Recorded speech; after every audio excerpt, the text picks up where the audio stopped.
talk to that nigga Brandyn. She's gorgeous, buddy. What are you talking about? You're a fucking coward. That's what you are. She was bad, This bitch on swole, man. I didn't say nothing.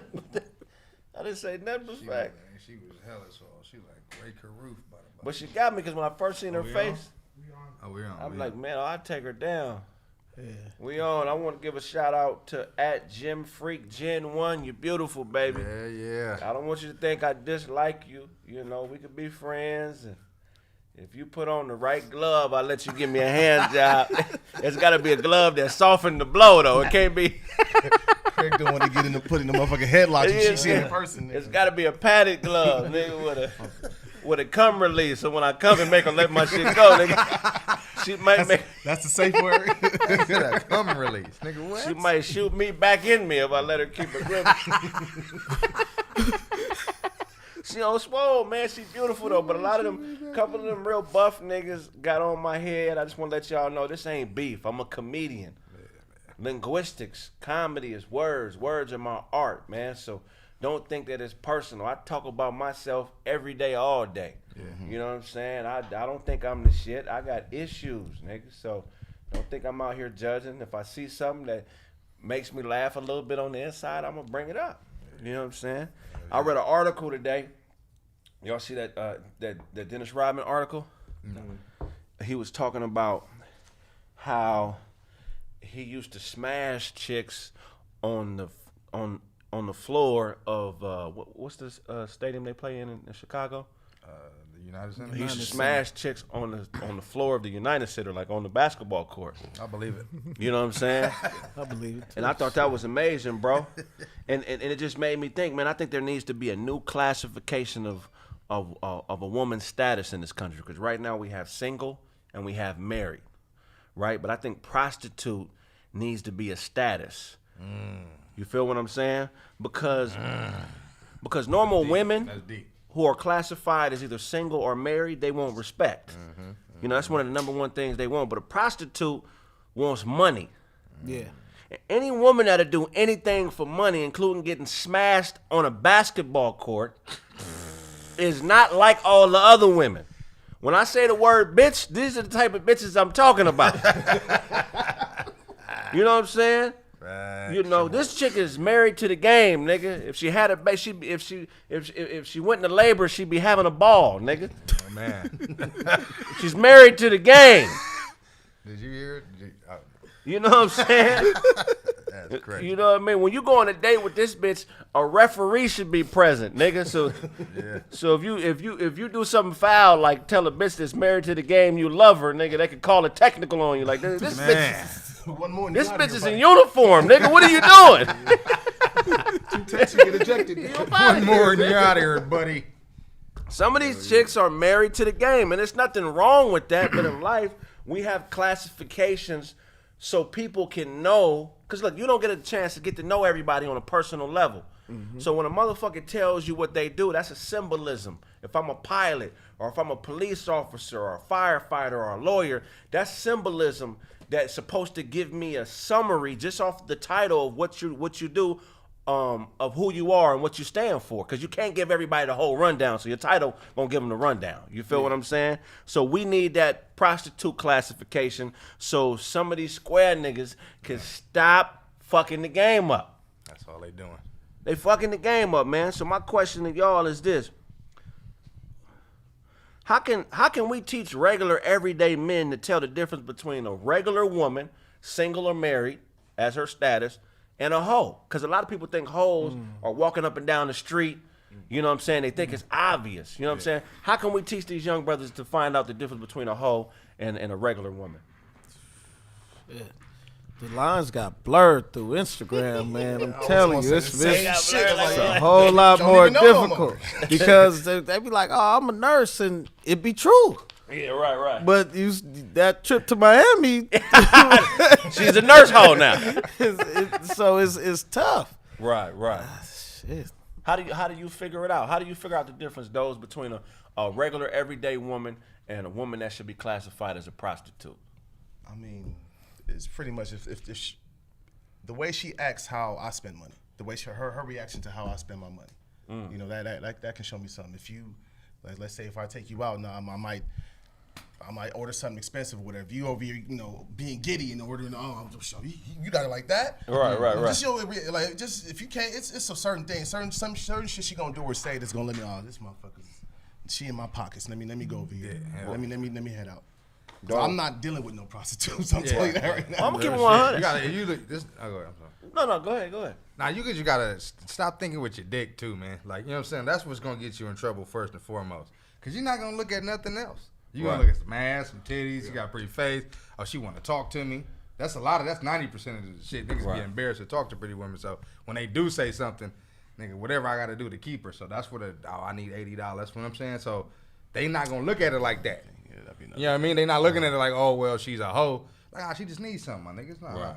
I know her. She just going through something. Her bills just keep coming up. You know what I'm saying? It's a way that you ask me for that $80 over this last. Like, man, I just met you yesterday. All of a sudden, damn, man, I'm doing too bad. I need to pay for it. Yeah. If you never met me, you still would have had that problem. So Yeah, you ain't had no $80. Okay. If you ain't got a solution for an $80 problem, ladies, you don't need to be. You don't need to be fucking. For real, you don't need to be fucking me. Yeah, for real. I'm gonna leave you out there for that 80. I'm gonna tell you that right now. How can you tell the difference between a woman that's a regular woman and a prostitute? One way is a manly woman drops her kids off at school every day. A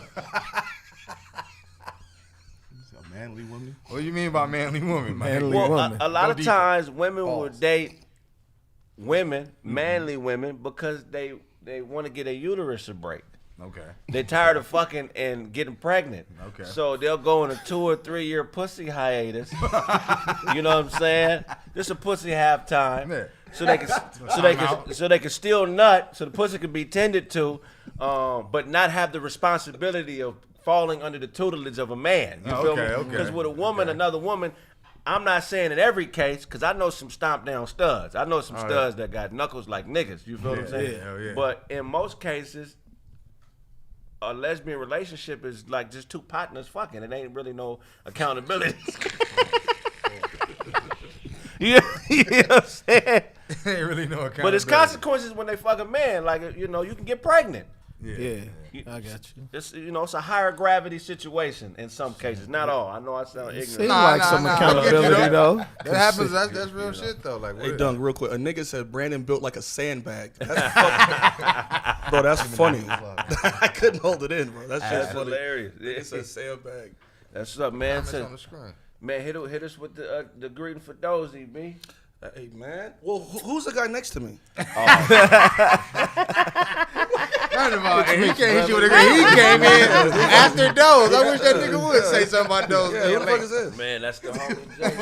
Who is he? We about to get to it in a minute, man. I thought he was just letting niggas in. And he Nigga. Brandon is always weary of niggas that he didn't pick. He think he the only motherfucker that know how to make friends and shit.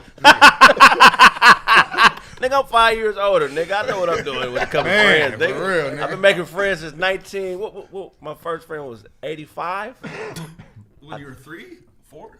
My first friend that I remember is like 85, 86. Yeah. And that's I Derek. was 2 years old.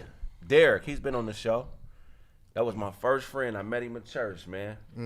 What's up, big bro? Love you, man. You're a preacher? Nah. But church. Catholic? No, it was a non-denominational church where they be speaking that Bone Thugs and Harmony when they feel the spirit. If I did my hand. Hey, I'm gonna miss everybody. Yeah, that's Hey, but real quick, bro. Holy Ghost. Dozie is here, y'all. Hey. Che Buqueno, man. Hey. Yeah, so Brandon, before you met your lovely wife, man, and you picked a winner, how were you able to tell the difference between a woman that is a good everyday woman who can classify as either single or married, and a woman that's a prostitute? Because what I'm saying is there should be another classification status for women. We have single, married, but I think prostitute needs to be a classification. How were you able to tell the difference? Well, I mean, I put it back to myself as what I'm more willing to do with the person. Right. Is basically that the energy I'm putting out. So if it's like bitches, is, niggas is just fucking with hoes, you're gonna get a different character. Yeah. Than what I'll, you know what I'm saying? Like than what I would give somebody that I care about, that I like or whatever. And then it goes off of the person's character now. So if her character was, if I'm like willing to, show a different side of me, whatever, and then you over here just wanting to get some money or something like that, then we have an issue. Right. You know what I'm saying? So the energy has to meet, but you'll get a different demeanor from me, and then what I hope is that the other person will have to have a different demeanor as well. Because if you're still on that same type of time, like, oh, you're gonna think you can rook me, right? Like, oh, this nigga about to give me X, Y, Z. Like, you ain't gonna get that. Mm-hmm. And that's the reason for the classification is so there's no deception. Yeah. But that classification has to be an addition. Because Okay. just because you married Don't mean you're not a prostitute. That is true. Okay, well, That is okay, true. so that's where we need a code. We've been talking about brothers breaking the code because there's a lot of conscious black folks out here that are always talking about us code breaking, but we don't really have a written code. So I feel like we need to have a code that says exactly what a prostitute is and the addendums to that, what they could be in addition. Because right now, if we go on street code, a prostitute is technically a woman that is selling pussy in exchange for finances, or a woman that is using deceit through her pussy or in conjunction with her pussy to get what she wants from a man. You know what I'm saying? Because personally, I feel like the amount of sex don't make you a prostitute or a hoe, even though a hoe and a prostitute is two different things. It's the deception. If you know What's the difference? well, a prostitute uses deceit. A pimp teaches a prostitute that, hey, when you go in and you fucking with a trick, you know, grab everything that ain't tied down. And whatever you got to tell a motherfucker to get a few dollars out of them, go ahead and do that. Because we here for the bread. Everything else is secondary. And if you can get what you can from them without fucking, then do that. You feel what I'm saying? Because it's a lot of motherfuckers weird that's picking up prostitutes and not even fucking them. They just talking to them. Or, Yeah, it's like they don't want to go to therapy. right. And plus, Go I get a mean, prostitute. they know who you know that's a prostitute. You know what I'm saying? And a prostitute is, you're picking her up for that reason. You know what I'm saying? There is no really like hiding who she is, but a promiscuous woman, the difference between a prostitute and a promiscuous woman is that a promiscuous woman she just likes to have a lot of sex. It ain't nothing wrong with that. Yeah. To me, that's not a negative thing. That's if her mind is in the right space and she's making a conscious decision that is not derived from pain and hurt, like being molested or trying to get back at somebody. She's just fucking because she likes to fuck. She ain't no prostitute. She's just a woman that loves sex. Sexually empowered. Promiscuous woman would be the hoe. Promiscuous woman would just be I wouldn't even call her a hoe because that would be disrespectful. Because I'm That's what I was thinking. I'm on the receiving end of a lot of hoes. Yeah, I get blessed a lot with pussy, and I appreciate it. So I don't want a woman that's, if you fucking a lot of niggas and you thinking about fucking me, I'm not talking to you. yeah, you ain't the one we talking about. I'm talking to the woman that would tell me. I want to classify the women that would tell a man whatever they have to tell him to get whatever they want from you. A woman that you can't even turn your back on, because she might grab everything that ain't tied down. Those are the women I feel like need to classify into the category of prostitute. Women that fake pregnant and get the $500 for the abortion. Prostitute. Get a bag or something. You know what I'm I got saying? you. Because we could both gain. You know what I'm saying? If I know you're a prostitute and we doing business, now I can put you on my taxes, bitch, and you can put me on yours. Square business. You could be an expense. You know what I'm saying? I could be an expense. Why we got to do the same Europeanized version of the relationship complex? Why can't we just remold that into to something closer to what it is? Because now I can't be mad if I see those fucking the bitch. This bitch is at work. Yeah. I don't want to bother her while she at work. Dozie fucking her. You always go to me with that You shit. know what I'm saying? Hey, oh, it's okay. You on your lunch. On your lunch. I'll let me know. On your lunch. I'll If let we you know. have laws, it's supposed to make shit simpler. The law is supposed to make things simple. That's what it's there for.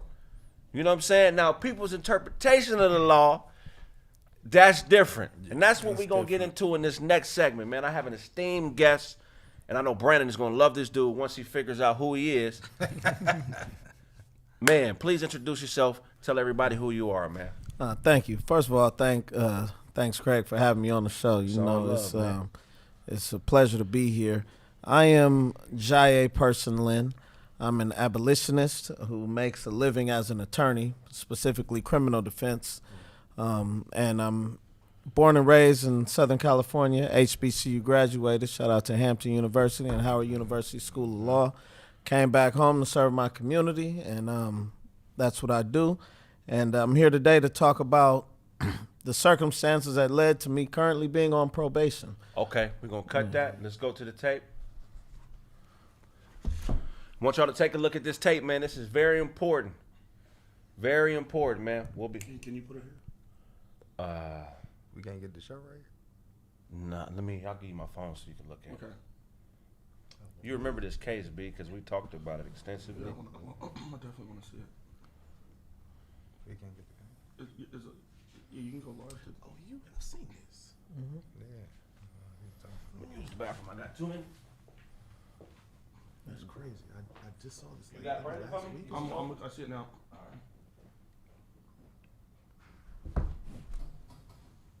He was hating because you came dressed a certain way. Yeah. Oh, what happened? He's not. You don't have to keep taking it to the clerk's office. I'm going to talk to the clerk. No, you can't just step up and talk to the clerk. What are you here for? I'm an attorney. I'm an officer of the court. I'm here to talk to the clerk. Okay. That's what I'm here What for. are you here To talk to the about? clerk. About what case? Not anyone. I mean, Well, it's not social hour with the clerk. We got to figure out what you're doing here. No, you can step out. Step out, sir. How am I going to step out? I'm here to Available talk to Roberts the clerk about a assist. case. You cannot approach the clerk. In Department 7, Why not? we got a Because that's the rules of the vulnerable court. passenger. You see that? Do not approach the clerk. Okay. Okay, so step out and I can help you outside. What? I don't need to talk to you. You have to talk to me to approach the clerk. Okay, well, tell the clerk I want to talk to her. Sir, step out. For what? Step out. Why? Yes, no, come on, let's go. So why are y'all putting your hands Because up? you're not listening. No. Y'all gonna have a problem. Yeah, I'm sure. Guarantee this. I'm here to talk to the clerk about my case. Do you want to tell? So is it your case? It's my client's case. Okay. So what's your client's name? I have the case number NSB 180-20365, and I'm here to talk to the clerk about it. You fucked up. MSB. I promise you, you fucked up. MSB, sir. 180-20365. 203. Put your hands on me, Barbie. I'm Deaf Barry. How do you know this is the clerk that's even on your case? How do you know that? Definitely coming after you. I promise you, with everything I have, everything I've learned in law school, I'm definitely coming after you. Back up. You threatening me? Get on the ground. Get on the ground. Hear me? Don't tell me you're coming after me and you step up on me. You understand what I'm telling you? That's a threat. I got cuffs. You know, square off, clench your fist, tell me you're coming after me, and then step up to put the hit down on me, dude.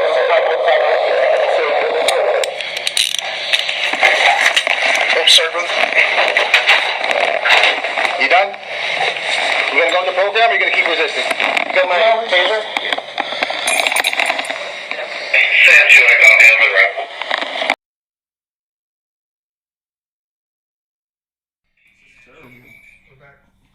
We're back. Man, make sure y'all smash that like button, man.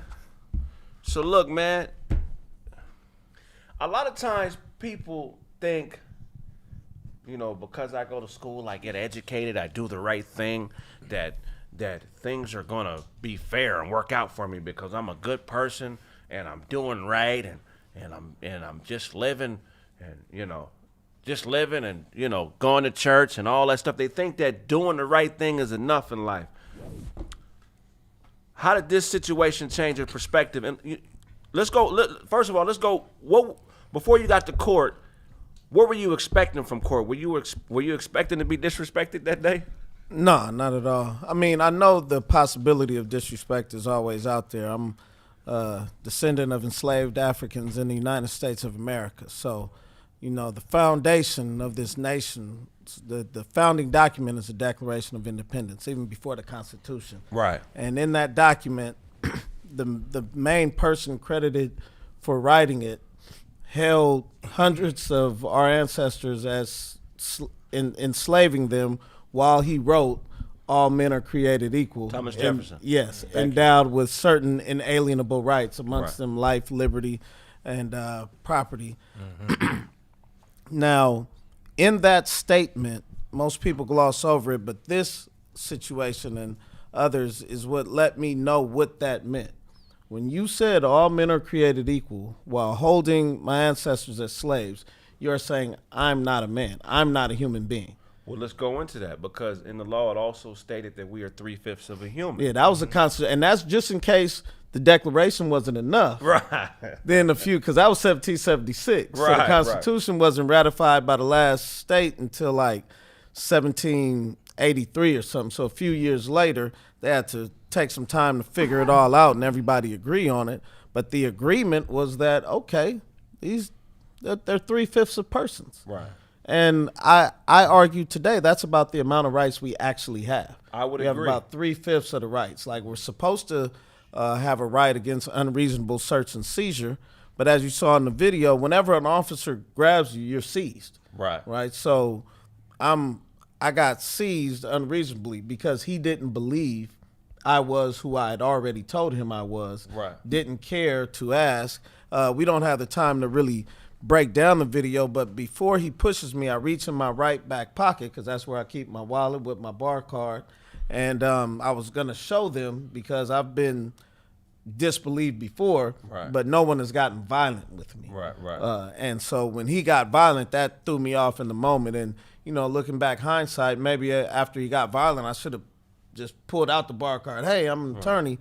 But in that situation, I was, you know, discombobulated. I was in a state of disbelief to a certain degree. I won't be anymore. You know, now I know my true status in this nation.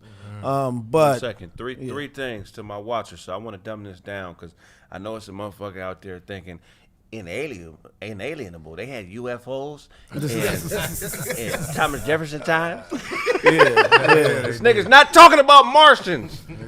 Inalienable rights are supposed to be a right that you have that no one can alienate you from. It's supposed to be attached to you as a person, and it's basically supposed to be, you know what I'm saying, leverage. I'm an American citizen, and I have inalienable rights. But what we're outlining today is how that is not fact. At all. No. You feel well, what I'm it is fact for those that it's for. Right. Yeah. Protestant white males. That's what we have to realize. And so that's what it boiled down to that day. And I was there. I did not have a case on calendar. The San Bernardino District Attorney's Office doesn't give initial discovery like police reports and whatnot at the arraignment. One second, too. San Bernardino County is also the county where a rogue shooter shot his way into a public building, killed several people. What was this, about 3-4 years ago? 3 years ago. Right, so it's the same. That's the same county. But go ahead. Yeah, it's also the same county where officers were seen on video. They were pursuing a guy on a horse. They ran up to him and kicked his face like they were doing a kickoff in a football game. Right. And those officers ultimately got like a misdemeanor battery charge, and, you know, can still be police officers. It's also the Section 8 capital of the world. Yes, it is. FUBU jersey sales at an all-time high in San Bernardino. Man, fat farm jackets with the baby fat jackets with the fur. all of that. Yeah. All of that. Charlie here right now. Charlie at home throwing away all his FUBU jerseys, nigga. He at home watching this throwing away all his FUBU jerseys. Yeah. San Bernardino is like, I'm trying to figure out in other states, cities that are comparable to San Bernardino. So like Muskegon, East St. Louis, Illinois.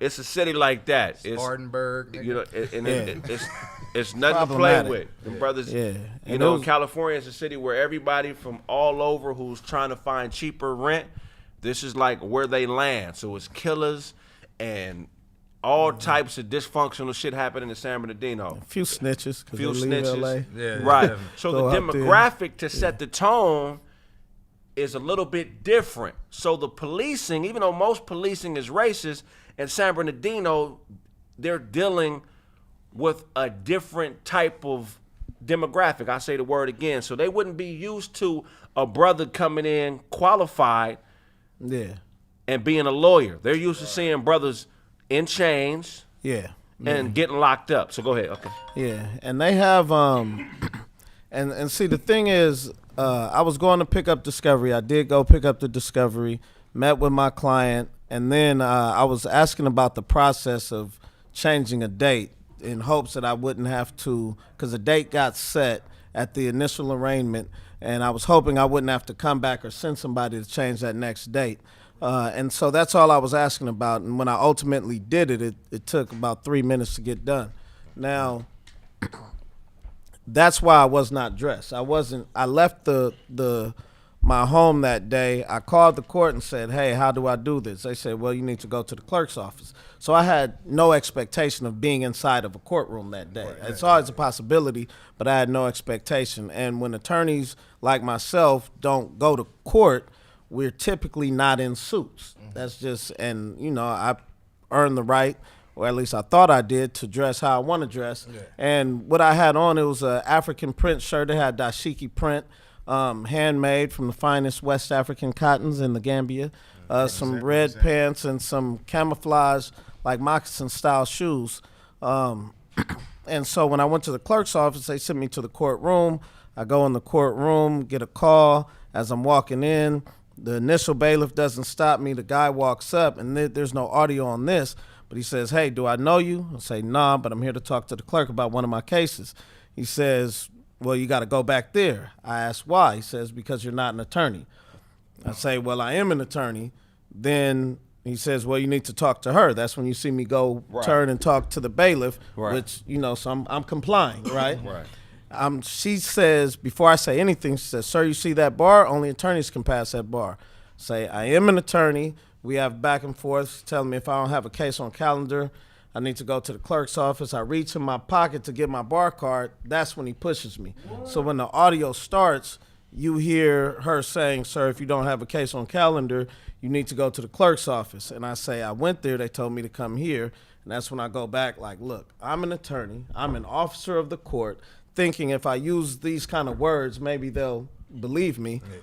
And it just got to that point where she showed me a sign that says, don't approach the clerk, check in with the bailiff, but that sign is for defendants. Yeah. This is a misdemeanor courtroom, so there's like 50 cases a day in this courtroom. Mm-hmm. So that's not for attorneys. And the way we know that, while you're watching the video, while they're telling me I can't go to the clerk's office, the DA, who has the same credential I have as an attorney, walks through the well of the court and approaches the clerk. So that's proof attorneys can do what I was trying to do. Right. But when they had me go out into the vestibule, in my mind at that moment, it was like... What? So somebody out there is watching, and they like, why the fuck did he go eat vegetables? Nah, you. He's in the middle of an altercation.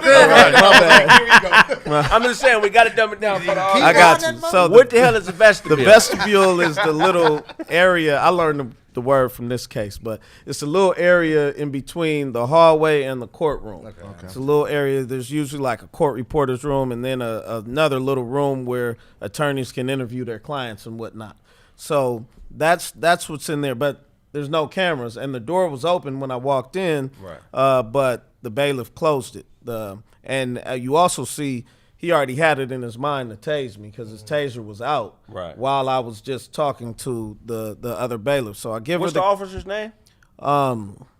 Barry, Barrie, Paul Barry. Paul Barry, man. Yeah. Y'all know what to do. Yeah, and he's y'all know what San to do Bernardino County Sheriff, and it's unique because he's never been in the field, right? And there's a reason for that. You worked in custody for like 10 years in the court. It's a reason they don't send these guys out to the field because they know if he's doing this in the courtroom, we can't let him out because then it'll be too much. So we go out. I give her the case number, and I look at him, and I'm like, man, you fucked up. You fucked up when you put your hands on me. And I promise you, she's like, sir, I give her the case number again. I lean over to see his name badge, and I spell it out, Barrie. I say, I promise I'm going to come after you with everything I have and everything I learned in law school. And he actually testified. He felt that I was going to follow through on he took that as a physical threat. Right. And that's why he had to tase me. Hold on, what law school has he heard of where they teach you how to... It's the karate law school out there. They teach niggas law. But they also teach them to kick ass. Man, they ain't come from a kick-ass law school. Ain't no gun classes, ain't no karate classes, ain't none of that in law school. But that's what he used to justify the tasing. And you know, he was supported. And this is how it works. When they talk about one bad apple spoils a bunch, so he did this, right? His own office should have reprimanded him, fired him, because you use deadly force, which tasing, they say it's non-deadly, but you Google death by tasing, you'll see a whole lot of people that died from being tased. So he was willing to use deadly force against me for words that I was using against him. He had already been violent with me twice. I had not responded with violence. So that should have been notice to him that I wasn't there on that kind of time. Right. I just wanted him to have to hear these words since that was my get back. Right. But it was too much for him to take, and that's why you hear him say, you know, you don't threaten me. You know, back up. Don't threaten me. Yeah. He knew he was trying to cover himself. He knew it wasn't a video; it was only an audio. Right. Now the bailiff, the black woman, when she testified, she says, I was looking down, I heard the tasing, I looked up, he was in the same spot that he was in when I looked down. Right. So I'm saying I didn't approach this man, she's saying it, but this is a white man in a cop's uniform. Right. And remember, we 3/5. Yeah. So you Me know. and her. Right. You need one more person. Yeah, maybe. Real spit. So that's really what it boiled down to. I mean, even when the judge sentenced me, she said, you know, there was a court reporter, and if you watch the video again, you'll see when I first walk in, she's looking at her phone. But she takes her version of it, who wasn't even paying attention, over the bailiff who testified. She said, when my attorney asked, would you say it was a friendly encounter up until the time he was pushed? She said yes. So the judge, when she sentences me, first of all, she compared her experience as a white woman to mine as a black man when it comes to discrimination. And secondly, she said that I was arrogant because I expected things to work differently for me. Now, I had been inside of a courtroom thousands of times at that point. I wasn't expecting anything different. Right. I'm an attorney. I'm there on business. It was an administrative matter, but it's still related to my case. Right. So I expected to be treated as such, right? Regardless of how I'm dressed. And the thing about it, San Bernardino, their rules on attire is closed-toe shoes, no shorts, and a shirt, no tank tops. Right. So I was within the dress code. Right. And now it's funny. I went back to that court. It was a brother who was practicing. He had on some Levi's, some Air Maxes, and a black and blue and white Pendleton. Oh, wow. And like a blue rag as his oh, wow. As his he was crippin'. Like, so when cuz came but I'm like, man, you know. On the dead homies. On the dead homies in the killing thing. I was like, man, when I dress like that. On the dead homies, he ain't dead because of the homies. I'm telling you, man. That's I seen it with my own eyes. And then I seen another white dude. I went from there to Rancho. Seen a white boy in like a sweatsuit. It was fine, little polo sweatsuit with the hoodie and the sweats. Oh, yeah. And I'm like, oh, so COVID revealed everything that's like necessary and essential in our lives. So an attorney being in a suit is not essential to the practice of law. Right. So all the people that are like, oh, look at how you were dressed. It does not matter based on what I was trying to do that day. But what I also have to know, what Howard Law teaches you, and they did say, hey, man, never go to a courthouse for any reason without a suit on. And now they're looking like, nigga, this is why I told you that. Yeah, nigga, you are an attorney. You paid your taxes. You a homeowner, and you did all that. Yeah. And now, you know, it just let me know what it really meant to be a descendant of enslaved Africans. Things had happened in the streets before, but I always looked at the courtroom as the one place in society where my credentials supersede that of law enforcement. Right. Because what I had to do to get that credential compared to what they had to do to get that credential. So inside this sanctuary, I'm superior. I'm now not as a human being, but when we're talking about the status of our work, I'm superior to everyone in there except the judge. Right.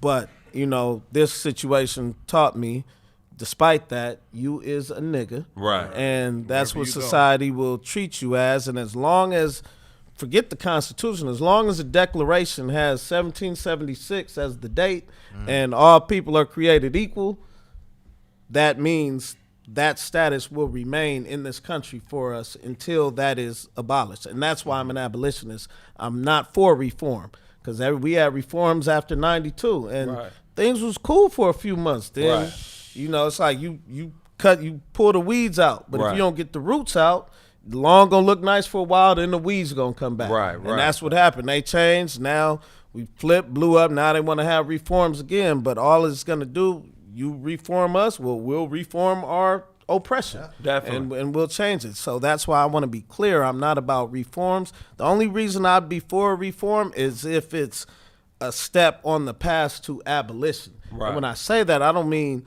like, there's parts of the system I think would still be helpful and fruitful in a new system, but that document needs to be put in a museum. Like, this is how we used to be. Well, let's create context. One thing I want to talk about first. Most people think when you talk about being an abolitionist that you somewhere in the wilderness waiting on some slaves to run up so you could walk them to freedom. You are fighting for freedom, but it's a different kind of fight now. So tell people, what exactly do you mean when you say you're a lawyer that's an abolitionist? Well, one, and I'm an abolitionist who's a lawyer. There we go. Slavery, per the 13th Amendment, is still very much legal in 2021 in these United States of America. And this is why language and what we do is so important. It's a difference between a comma and a period. In the California Constitution, it says slavery shall not exist, period. Then there's another sentence that says involuntary servitude shall not exist except for punishment of a crime. But in the United States Constitution, under the 13th Amendment, which is the first time slavery was mentioned by name in the Constitution, it was slavery nor involuntary servitude, comma, except for punishment for a crime. Except if duly convicted of a crime. Now, that's slavery or involuntary servitude. What's the difference? Slavery is a permanent status. Involuntary servants is a temporary status. Prison. So white people got convicted in the 1700s. They might have had to go in the field and work. But it was temporary. The slavery is a permanent status, and so any descendant of enslaved African in the United States that's convicted of a crime can lawfully, under United States Constitution, be made into a slave. Okay, so as an abolitionist, what is your fight? So my fight is to abolish the Declaration of Independence and all the symbols of white supremacy in this nation, including the flag, the Constitution, the national anthem. All of those things have to be abolished. They have to be taken away, put in a museum, say this is how we used to be. And see, and what we're doing and how that works, we do change policy day by day, but ultimately my fight is not so much with the system, because the system's going to remain. It's with the people. The people, white people in this country, have to see us as full-fledged citizens that deserve everything they deserve. When they do that, they'll get upset and get as mad as they get as when, like, you know, if I was a dog and got tased by the cop, he would have had white people on his head. Two things. You said a full citizen, which is very important. What people have to understand is how important voting was in that time. Voting was a representation of you having a say in this country at that particular time, especially local voting. So when they declared us 3/5 of a human, that was because the North had problems with the South because of the amount of slaves that existed. They actually would count slaves as citizens, and each individual state is granted electoral votes based on the amount of citizens it has in its state. So you get more voting power at the federal level if your state has, 20 million people, as opposed to a state that has 5 million. So what the North did was they lobbied to have blacks counted as 3/5 of a human, so they would not be outnumbered when it came to their electoral status. They lobbied for them not to be counted as all. At all. At all, exactly. And then 3/5 was what the South was what they compromised to. So please understand what that means, man, because voting to me now was somewhat of a joke. I know you may disagree with it now. Oh, no, federally. Locally, I still vote. Yeah, locally. Federally voting is a joke. Definitely wrote in Kanye. But at that time, when these laws were passed, having a vote was like having a gun. Yeah. It was power. You know what I'm saying? Yeah. Because politicians at that particular time had to answer to people. Yeah, a nigga could knock on the mayor's door like, what the fuck you doing, bro? Yeah. You feel what I'm saying? So now that we don't have the same, we can't hold them to the same semblance of accountability, because a lot of you have been tricked into classism, into thinking that the amount of money you make makes you a different person. That's one of the tricks that they use to open up the doors of a lot of the bullshit that he's going through. Now, it makes the fight as an abolitionist a little bit tougher. It is. Because now within our community, you have black people who think they're a different kind of black because they got bread. Yeah. You feel what I'm saying? So let's talk about the difficulties of getting people of a certain status to understand that, you know what I'm saying, you still black, nigga. Like, yeah, and that's the thing. It's very difficult because people see that American flag, and anybody could go. I don't erase a lot. I've probably erased 1 or 2 pictures from social media throughout the time I've been on. So it was a time that I was full-fledged American, like in Africa too. Like I went to the World Cup in South Africa in 2010 and had the Landon Donovan jersey, the whole sweatsuit, the blue, white, and red Nikes, the U.S. flag. At the Algeria match, man, me and my guy H, man, we painted our face, man. We was swear to God. And when you it was niggas in South Africa like, look at these niggas. Hey, and that's playing Kid Rock the whole trip. It was really, but I also learned on that trip because the last match against Ghana, and that had a nigga conflicted, right? Because I'm in Africa. Ghana's the last African team. I was rooting for Ghana. I ain't gonna lie. And I'm going to the game in red, white, and blue. And my African friends is like, look at what they do to your people. You know what I'm saying? And you're going to cheer for them over us. And them motherfuckers had me in tears and shit. Like, damn, I'm really supporting these motherfuckers. But I did. And that's what I was about. And I would wake up every 4th of July, read the Declaration of Independence, and be proud of it. Like, man, my country took on the greatest military power on earth and won. And I was proud of that shit. And so I understand those people. I say that to say I understand those people because I've been there. Right. Now, the thing about it is sooner or later, everybody gets that wake-up call. Every black person gets that wake-up call. And it's unfortunate that that's what it's going to have to take instead of them just, acknowledging like, hey, this is what it is. This is where we're at with it. And that, that American flag is a symbol of white supremacy. Even getting people to see that is very difficult. They just don't get it.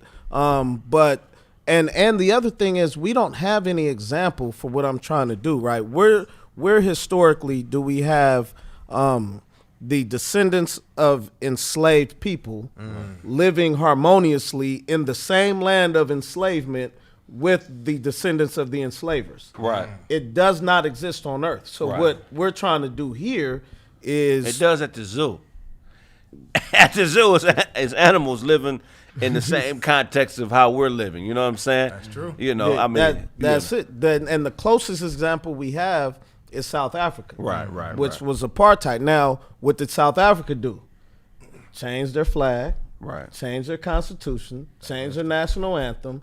And their symbols of their nation. Right. So you can't tell me we have the same political parties in power since slavery was blatantly legal. Right. We have the same, and this is the difference. Now, private-owned slavery is what ended. Right. Under the 13th Amendment. Right. Now that you can only be made a slave by the state. Right. That's what the 13th Amendment did. But the same Democrat and Republican Party were in place before the Civil War. The flag was in place. The national anthem was in place. Yeah. the Declaration of Independence were in place. Right. And so none of those things have changed, but you want me to believe Right. that there's been significant changes. Right. And there has, to a certain degree, I don't want to, act like we had the same water fountain issues that our grandparents had. Right. But I also want to point out that that's not a whole lot. Right. And when you leave this country and you go to the African continent or even Central or South America and see how the world treats you as a black man, Right. you damn near never want to come back because now you've been given the value that you actually deserve for the first time in your life. I've been telling these niggas for the longest. Yeah, I've been out of America, for the longest. my grandfather brother, man, he didn't come back after World War Treat II. y'all right back there. He stayed. That y'all think it's gonna be. Yeah, he stayed. Niggas gonna hate though. Niggas He stayed in Europe after World War II. He said, "I'm never going back, man." Man, that's Yeah, one he of my deserted and partners. everything. We ain't Yeah, one of my partners on this podcast, his pops was in like the Drifters, I think it was. right. And he's live in London to this day. Yeah. Oh, He's yeah, just yeah. not about to deal with this no more. Yeah. And, Yeah. and London ain't the greatest place, but Right. it's not written in their constitution that slavery's legal. Well, the crazy thing is, feudalism on so many levels, which is what slavery descends from, is a little bit more humane than this white supremacy we face here. Because at least if you earn and get to a certain space, you can get things that you weren't able to get if you come from just a peasant class. So 1 second, I want to introduce somebody who was, one of the comedic greats here, to all, comics that came up the way I came up, he paved the way for us. Give it up for Scroncho. Now, Scroncho, if you haven't heard, what we've been talking about is this brother here is a lawyer. I don't know if you remember that case a few months ago where he went to represent one of his clients and they assumed that he was a criminal. In San Bernardino, he ended up getting into it and getting arrested in court because they tried to treat him as if he wasn't a lawyer, basically. They just assumed he was a criminal, you know what I'm saying? Yeah.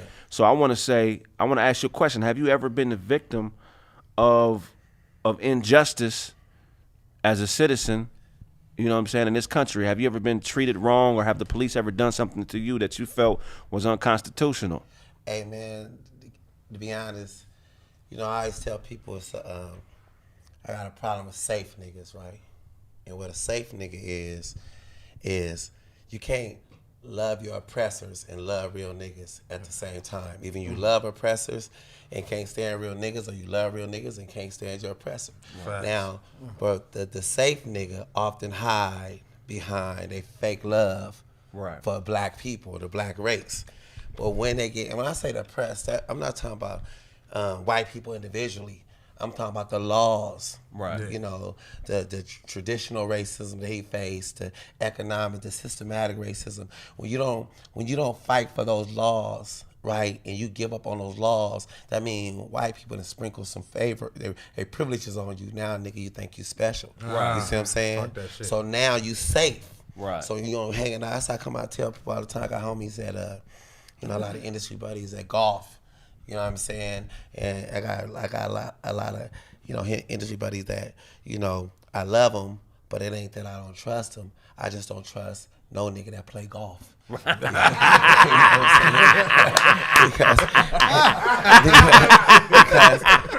them niggas are safe. They think they special. Right. They start because they done got sprinkled. Ain't nothing worse than niggas that got sprinkled white privileges. Because I'm gonna tell you something, homie. I come from an era where when I came in the game, I understand my struggle as a real nigga and just as a comedian. Right. Because for years I put my mentality over my gift. Yeah. Right? So I was sick in my way of thinking. Meaning like I was fuck the white man, fuck these bitches, fuck these gay people, fags, fuck these motherfucking bitch niggas. Right. I was like, fuck everything, real nigga or nothing, fuck the police. Right, you know what right. I mean? Just to find out it's not the gay people. It's not the white man. It's not the, it's not the, you know what it is? It's the safe niggas. Right. And I still have problem with bitch niggas and police, you know what I mean? Because the bitch niggas really are the gatekeepers. Right. You know what I mean? Because, and they not scared of our talent. I thought, oh, them niggas scared. They not scared of our talent. They scared we gonna find out who their boyfriend is. Yeah. I mean, so, you know, so my mentality is, to answer your question, you know, if you understand being oppressed, as a black man, I already came in the world with my character assassinated. You know what I mean? So before I even hit, as soon as they seen, you know, so I had handcuffs on me when I was 7. First time I did time, I was 11. You know what I mean? I've been into the traditional system, you know, and just for the record, people don't know this, the shit that's going on George Floyd and his black, we've been going through this. Oh my God. So you know what I mean? So this ain't nothing new to me. I'm used to this. And just for the record, you don't have to have a car to get pulled over. Right. You know what I mean? You know, and police are really, you know, they hide behind the law to break the law. Right. You know what I mean? So whenever they're in a position for the law, they hide behind the law to break the law. Right. And whenever you hear police say, stop resisting, you need to start praying to God, because you probably finna kill you. Because that's all part of court's documents. You know what I mean? Right. You're not resisting. That's just part of the game. Right, You know what I mean? So as a black man, the color of your skin is not your friend. Well, look, that's and something. Black is beautiful. I haven't seen it yet. Right. And that's what I want to go into, because earlier before you came, we talked about I feel like women should have another status added to them. So we have single, we have married, but I feel like prostitute needs to be a status that needs to be established so people can know what they're dealing with. Yeah. But we also need prostitute, because he said it should be an added thing. We need that added to some of these black folks out here. I need to know if you're a prostitute for the system or if you're somebody that is just. Yeah. Because it's a lot of these niggas that's hoes to the game and they perpetrating like they one of us. Yeah. How can you figure out, if we talking to younger Scroncho or younger Duncan or younger, you know what I'm saying, any of y'all, how can we tell the younger generation how can you tell if a nigga is a just person or if he's a prostitute to the game? It's rules. I mean, everything rules. That's the beauty about being. If you fly a flag, you know, they need to fly a flag. No, I'm saying if they fly an American flag. Okay. At the end of the day, you know, the good thing about being a real nigga, we really move. We got a lot of biblical principles. We just don't be including God. Right. But the rules are a lot the same. It's a lot of Judas niggas out here. Right. So it don't take much for me to turn on you. Right. It's just a set of rules that if I see that you're not, I say, oh, where'd that come from? Right. You know what I mean? Because I don't care how you feel. I don't care what I do care about is how you think about me. Right. And what you say to me, and let me know what you think about me. Right. So if you say something to me, also, is that how you think about me? Right. You know what I mean? You know, I had a little homie tell me the other day, you need to stop scheming. And that bothered me, because I'm like, oh, so every hater thinks a hustler is a schemer. Right. But the truth of the matter is, after we hustle, you know what I mean, and because nobody more creative than a person that can hustle. Oh, definitely. And when you a hustler, what we do, we create. Then when we create it, then here come a safe ass nigga to take what you created and claim it as his and make all the money. Right. And then when you rough drafting it, you know what I mean? Yeah. You know, and even like what he talking about with the laws, this what kills me about this, our culture. We so weak-minded, you know what I mean, that we love looking at the mad at the person that stepped in the trap. Right. But we never get mad at the motherfucker that set up the trap. Okay, let's talk about that right now. So look, I'm gonna have everybody ask Jay a question, right? Because a lot of times when we dealing with the type of people that we deal with, there's things we want to do to them, but we don't know the consequences. Right. You feel me? So I'm going to put out a scenario of how to handle certain things. I'm going to put a scenario, each one of give us a scenario, and you tell us the right way to do it as opposed to the way we want to do it. Well, the right way or the legal way? Okay, the legal way. Oh, right, because that's it. Right. So it's a difference between right and legal. Right. When is it okay for me to assault somebody that disrespects me? Like, how can I set up a scenario where I can knock a nigga out and in the eyes of the court, it be a just action?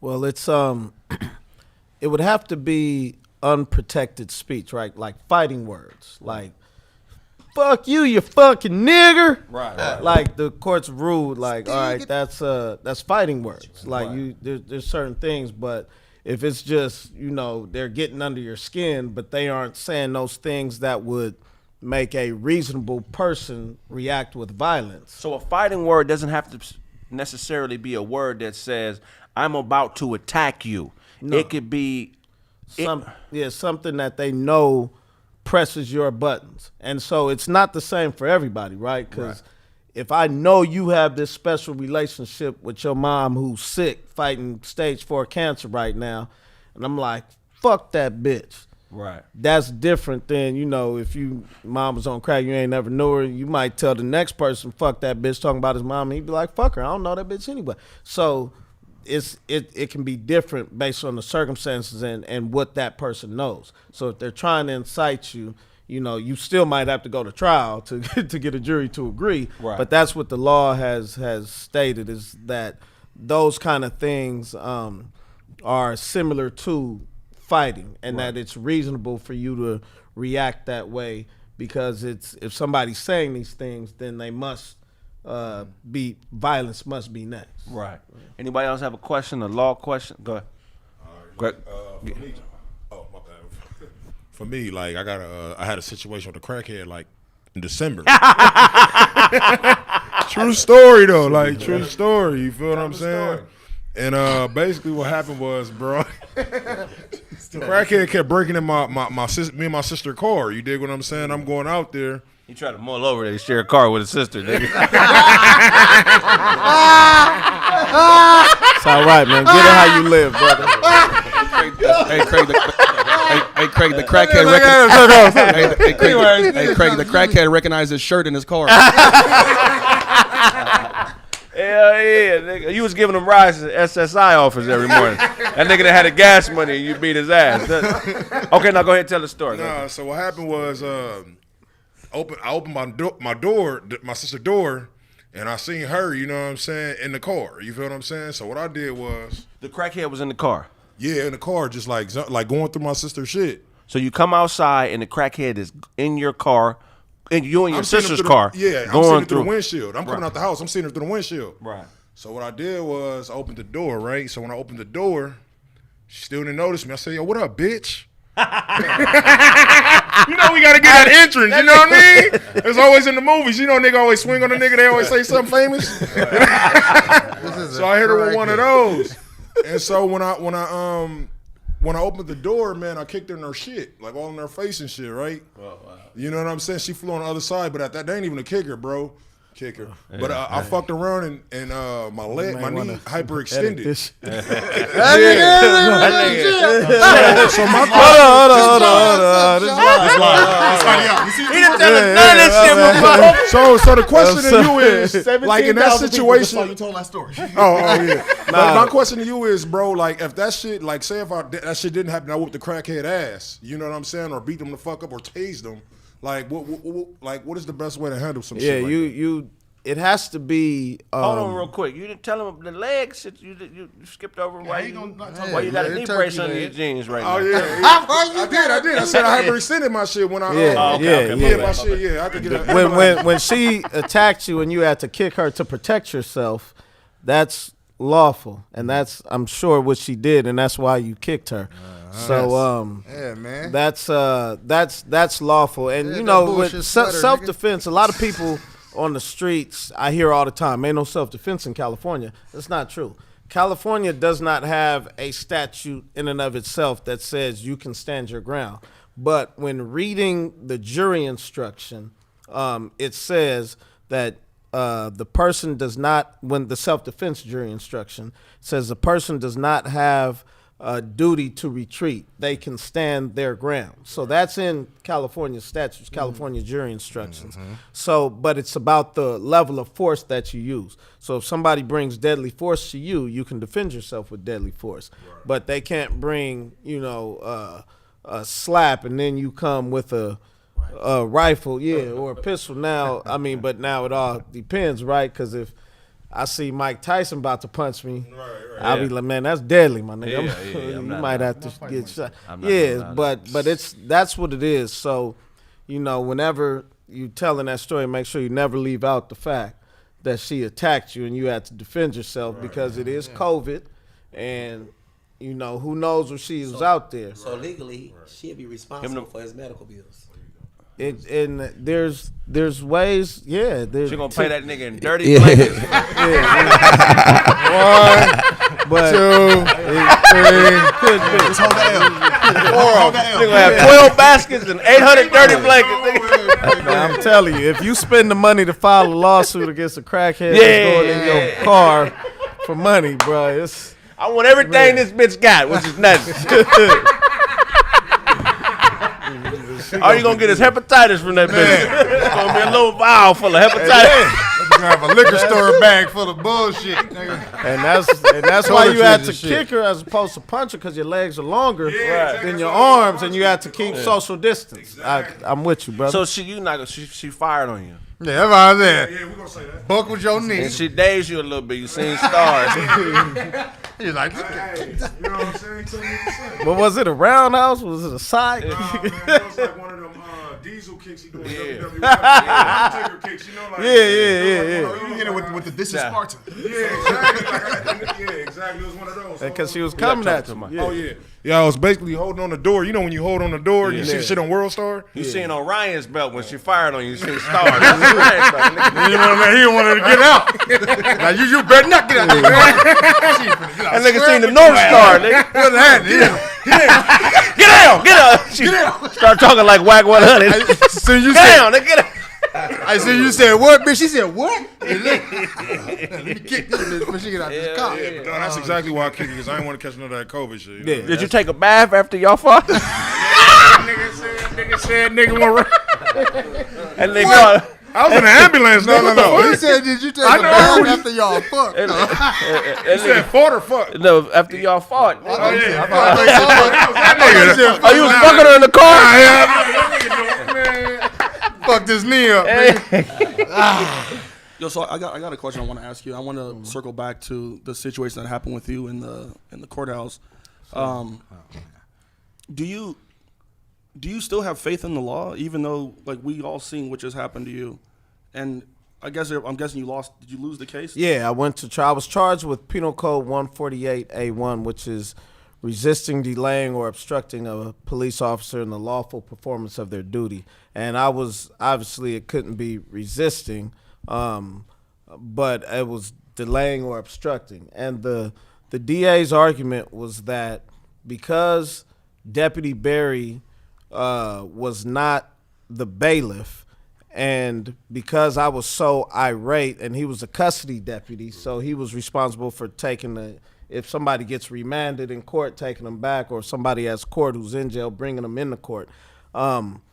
Because he had to focus on me for those 3 minutes, even though he wasn't doing anything before that delayed him from doing his job. So that was the delay. So basically, under the theory that, under that logic, if a cop is out doing DUI patrol and they stop you for talking on your phone, now you've delayed them from doing DUI patrol. So in addition to getting the cell phone ticket, you're also going to get a Penal Code 148A1 charge. So the reason that the case is under appeal, and the judge, I understand the law can work. That's probably the best way to answer that. Okay. It can work, and I've seen it work. I've seen people get the results that are just and righteous. But, you know, if you ask me, San Bernardino court, as it relates to Person Lynn or the state versus Jai Person Lynn, that's yet to be determined. We are in the process of doing the appeal, so if that goes in my favor, that'll give me some kind of belief that things can work out on my behalf. So the optics to me, so outside looking in, right? If you're representing me, let's say it's a criminal defense, right? And you come in, I'm looking at you like, this nigga can't even beat his own case. How are you gonna fucking get me? Yeah. What do you say? Because that's a reputation at that point. Yeah. In that courthouse. So if I'm the client and I'm sitting here, should I feel I'm already going to jail? No, you shouldn't, because one, the the state isn't as interested in your conviction as they were in mine, right? It took way more than just the police and the DAs to result in a conviction for me. Now that same setup could happen to you, and my trial took place in Rancho Cucamonga. Rancho Cucamonga is about 9% black, and out of the 24 potential jurors, there were 0 black. So there should have been 2 or 3, but it's like 10% Asian, but it was like 6, 7 Asians in the jury pool. No love coming 0 blacks, and then the rest was like half and half white and Latino. So that's wow. That's so but to that point, and I understand that point. Like, you can't win your case, but understand what I was convicted of. The judge, even though it was 1 count, the judge allowed the prosecution to enumerate 9 different acts.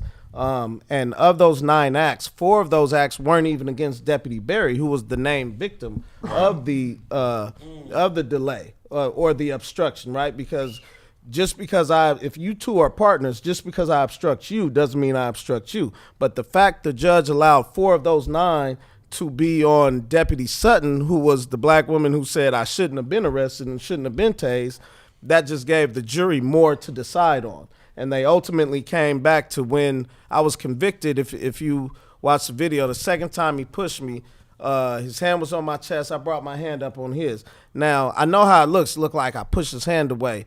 But in what I recall happening, I brought my hand up on his to express my displeasure, and he moved his own hand down. I didn't use enough force to even like smack his hand away, and it certainly wasn't a smack. But either way, let's say I did smack his hand away. A judge ruled in a motions hearing before this that I was not seized until I was tased. So if I'm not seized, then he has no authority to touch me. So me removing his hand cannot be a crime if I'm not seized. So that's what I'm hoping the appellate court sees, as well as the fact, like, one juror came in the second day, was like, I thought about it last night, man, and I just believe if you don't listen to the cops, you wrong, period. That's crazy. And then the judge, a lawyer needs to listen to the cops. Yeah, but period. He was like, period. This is an Asian person. This is what we have to understand about a lot of the Asian people that come. They come from like authoritarian governments. Right. Like, in a lot of these Asian countries, it's guilty until proven innocent. Right. If the government initiates charges against you. Right. And so they don't necessarily think that's wrong, and they come over and be like, well, you must have done something. And it's not just Asians, anybody that comes from an authoritarian government. The gap between what's right and what's actually done or the outcome, that's white supremacy. Yeah.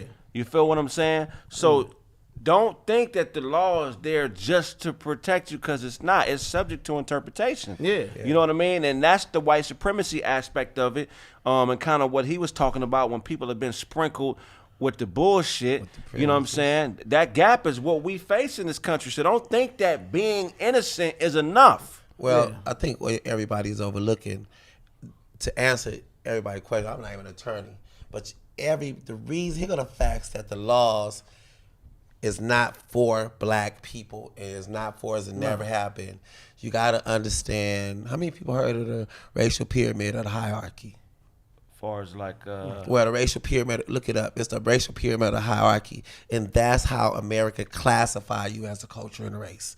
Right. And at the top of the pyramid is white people, and they classified as privileges. At the bottom of the pyramid is all black people, and all in between is what it is. But at the bottom is black people, and they classify us as threatening and livestock. So that means that we've never been considered human. No, never. So what that means is, remember this, we had leashes on us before dogs. Right.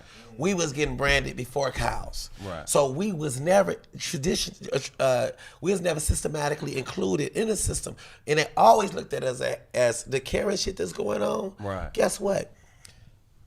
Emmett Till was the first victim of a Karen bitch. Right. You understand what I'm saying? Right. So they never looked at us as humans. That's why when you see people like the lady who seen the people in Oakland and they was barbecuing, in her mind, she seen gorillas barbecuing. Right, You see what I'm saying? So they never respected us. Niggas over there cooking So banana we never burgers. been traditional. Yeah, banana burgers. So you got just like in the hood, when you in the hood and niggas kill somebody, put it at work, we get stripes for that. Right. Yeah. Everybody that get on that police force ain't there for justice. They ain't there to knock a nigga down. Right. And they don't get status until they knock a nigga down, and they don't feel privileged until they knock a nigga down. Straight up. You know what I mean? And while these niggas on the golf course, golfing and shit, every race and culture is in the gym, boxing and training. And they just like the police. They can't wait to knock a nigga out. Well, so y'all better you go get to the ready. gym and I'm gonna keep it war. 100, man. What we have is genetics, and a lot of people from other races, they fight that. When you go to the gym, it's a lot of white boys and Latinos getting on swole. That's because they see us. And they trying to even the score to make sure that they could, if it go down with one of us, nigga, that they got something for us. You know what I'm saying? They don't even want to beat us up. They just want to fight us because see, we as black people, we in the victories. You know what I mean? But for other cultures, just fighting us is a victory. Right. I remember when I go to the gym, I fight white boys all the time. Yeah, you want to box? You want to fight? Right. And every time I beat them, they be on their phone. Honey, you ain't gonna believe what happened. Yeah. I just had a fight with Scrunch. Yeah. He kicked my ass. He bowed to the head and he bowed to the butt. Yeah, I gotta tell him Scrunch. You know what I mean? It's a white motherfucker give you a nickname fast. Yeah. Huh? Motherfucker call you Scrunch in a heartbeat. Yeah. You know what I'm saying? So I'm just telling y'all, it's a silent war that's going on. And the number one, we not being attacked, we not being targeted. Nigga, we being hunted. Right. And until we understand, and there's the higher, listen, only thing worth more than a nigga is your manhood. Right. Them the two top. A nigga's manhood. Yeah, nigga manhood. But the understand. We a black man and manhood, they trying to get rid of us, period. But also understand when you're being hunted, a part of being a good hunter is setting traps. Yeah. You feel what I'm saying? It ain't just grabbing a rifle and killing something. Like hunters, they set traps. They sit up in trees for hours. They put they put paint on. They camouflage themselves. Nigga, they get the piss of a female, the female species of whatever they hunting, and they put that scent on them to attract males of that species. Like hunting is a very complex thing. It's not just pick up and kill. It is a strategy. It's the strategy that they love. You know what I mean? And see, every plot and plan, and the one thing about good and evil that got in common, God plot way up here, you know what I'm saying? Devil was a few steps, back here, you know what I mean? We back here, nigga with wisdom right here. Right. So everybody, the real hustle started way back here. Right. You know what I mean? That's how come it's easy for, you to get mad at the person that fell into the trap. Right. But when you water down and wash, you never get mad at the nigga that set the trap. Right, because So they we sprinkle. already being targeted. All day. Dozie. Talk to me, man. What legal question would you have for my brother right here? Immigration. Wow, I was born here. Stupid ass nigga. Now camel me. He said I What do you do about this? I got this over here. Can I whoop on an African bitch I brought from Nigeria if she's not a citizen yet? Out there, And I whoop a bitch without a green card is what I'm asking. I hate y'all niggas. I really do. Real talk, I just want to know the sentencing. Like, has it happened yet?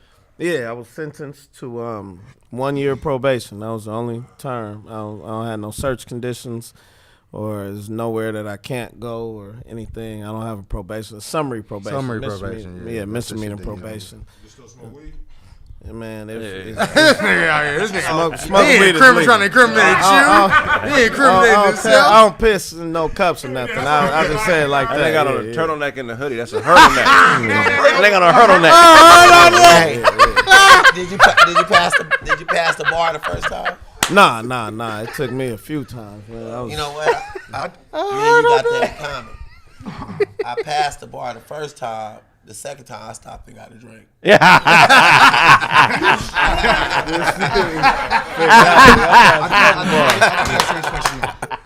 got a scenario. I'm thinking. We talked about this before. So, like, let's say something happens, or one of my a sister, cousin, something like that.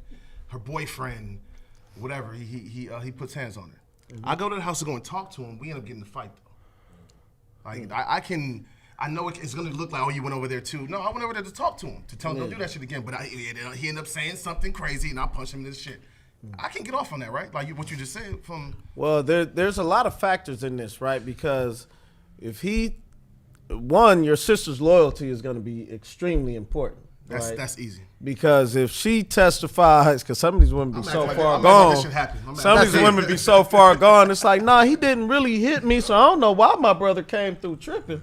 So if your sister's on that kind of time, then it might be tough for you, because now you got two people saying you were the aggressor. Right. But if your sister's telling the whole truth, one, he put his hands on him, now, he put his hands on her. Now that makes him the first aggressor. So you coming over, there's only gonna be 3 people that can say what was said in that scenario. So if you and your sister's stories line up, you're good.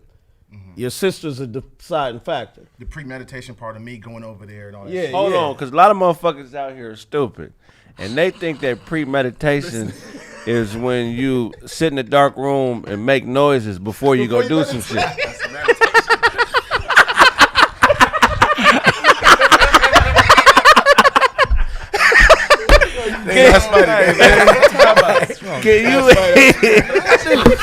Can you please? Hey man, you can drop the mic on that one. How do you go in and out so fast? Like serious bullshit, like so fast. Like it's Can impeccable. you please tell these niggas what premeditated means in a legal perspective? Yeah, it's to break it down as most simple component, it's that you thought about this before you did it. Right. It was in a cool and calm, collected mind. Like that can be the difference between murder and manslaughter, because if you think about it in a state of rage, that's not your cool, calm, collected mind. So it's a crime of passion, and so that would mitigate killing someone that you thought about down from first degree, which is premeditated murder, where you sat in a cool, calm state and you lied in wait and you waited and then you killed this person. That's murder in the first degree versus, if you walk in and he's fucking your wife and in a fit of rage you kill him, that's manslaughter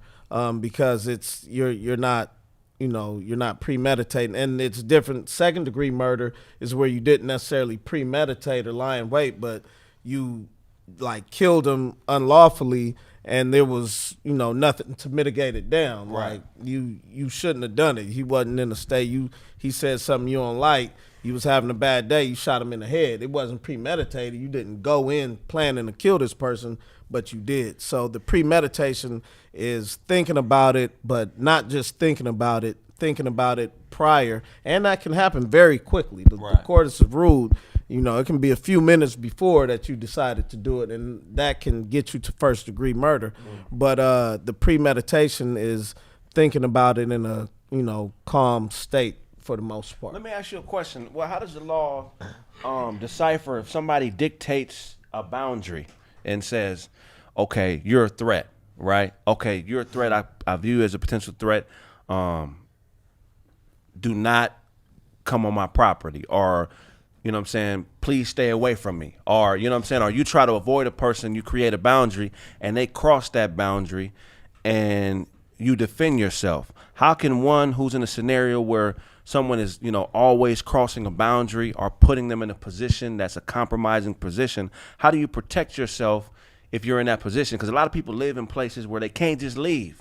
They grow up in terrible neighborhoods, and it's always a motherfucker crossing a boundary, and sometimes their first step is last resort because they don't really have the option. Motherfucker may not have a car or money to get on the bus and go, or they can't move out and move somewhere else. Their financial situation won't allow them to be able to properly protect themselves. So if someone is in a situation that could potentially be dangerous, how do they set a boundary? How do they get the law to recognize that boundary to show that they tried? And how do they position themselves where if they have to do something violent, they can get the most optimal outcome?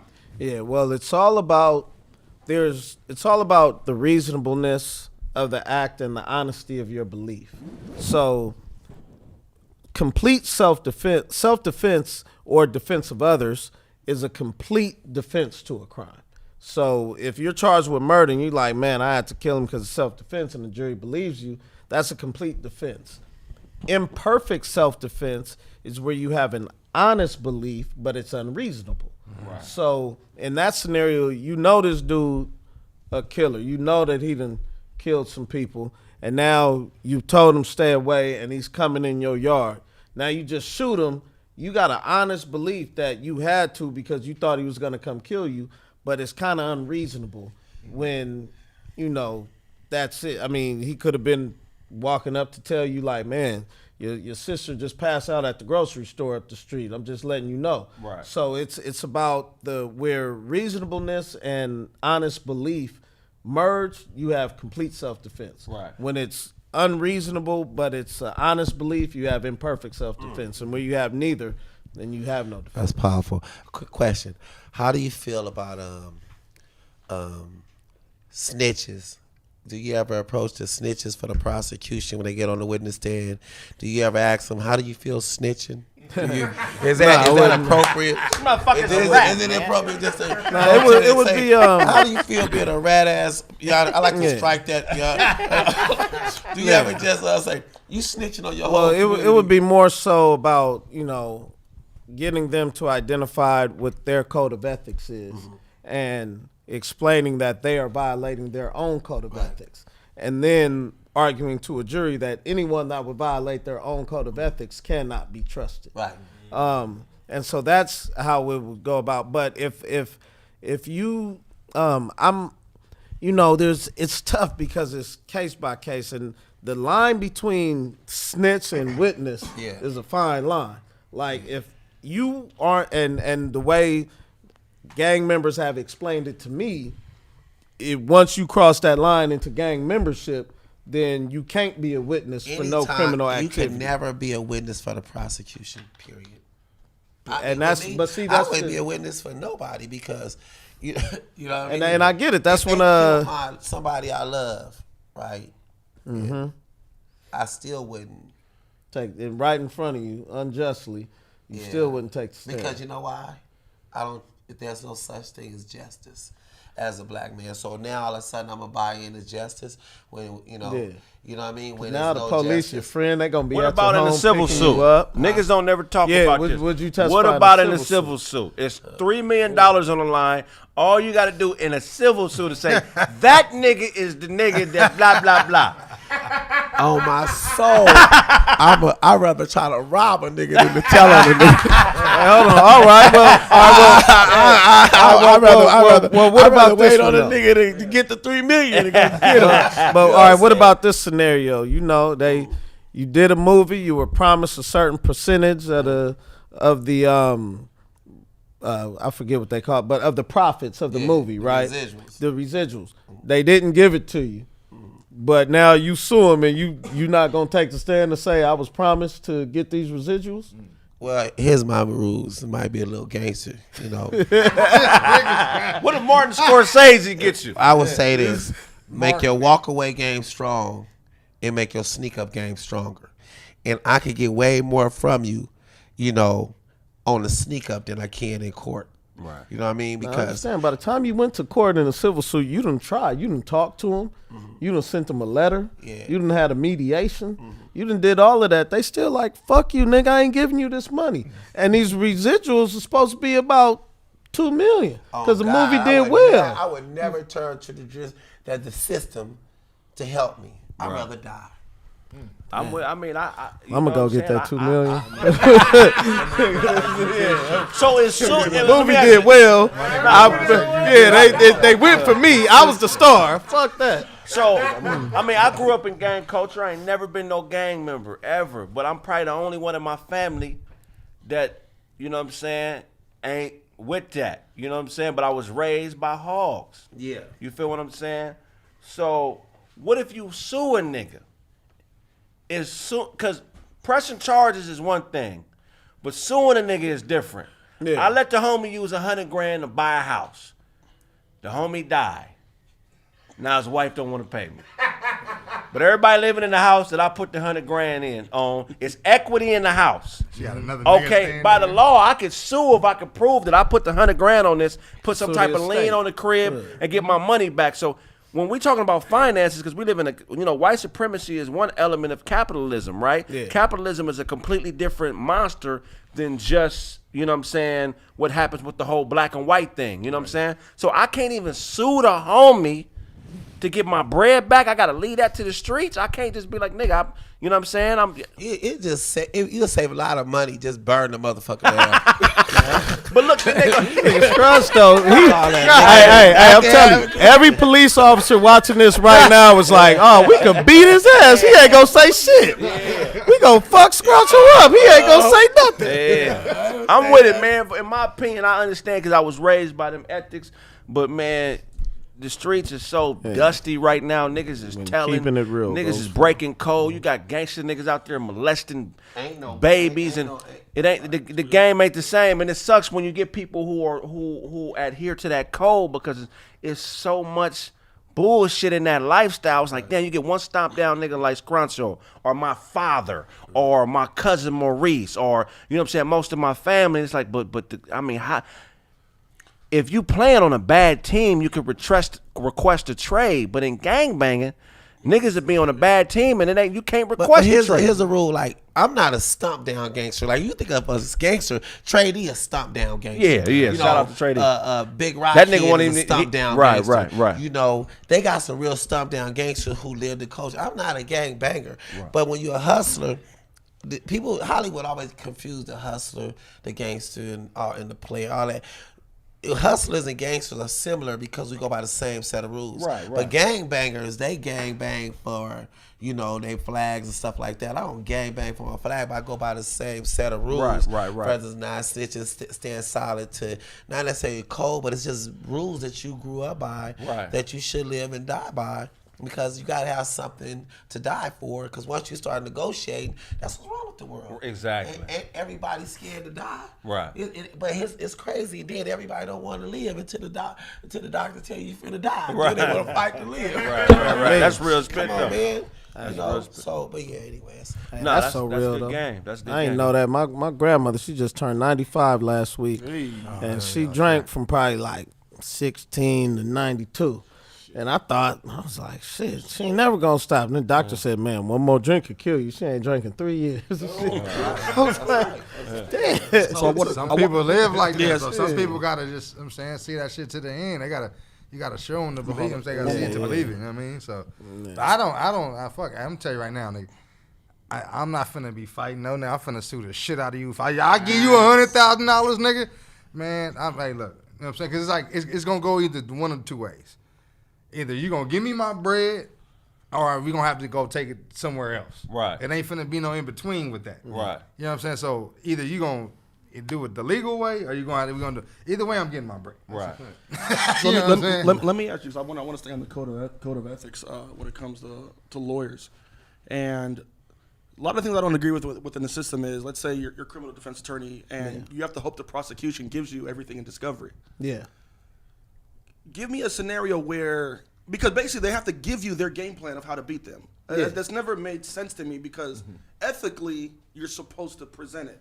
But there's always situations where you're not getting all the information. Yeah. Can you give us a story or something like that where they weren't providing everything and you had a client that, that was looking at, 20 plus? Serious time. Think about that because, part of our job is to get that information that they don't want to give us. How do you trust it? Well, you don't. Okay. You don't. You definitely don't trust the police or the prosecution.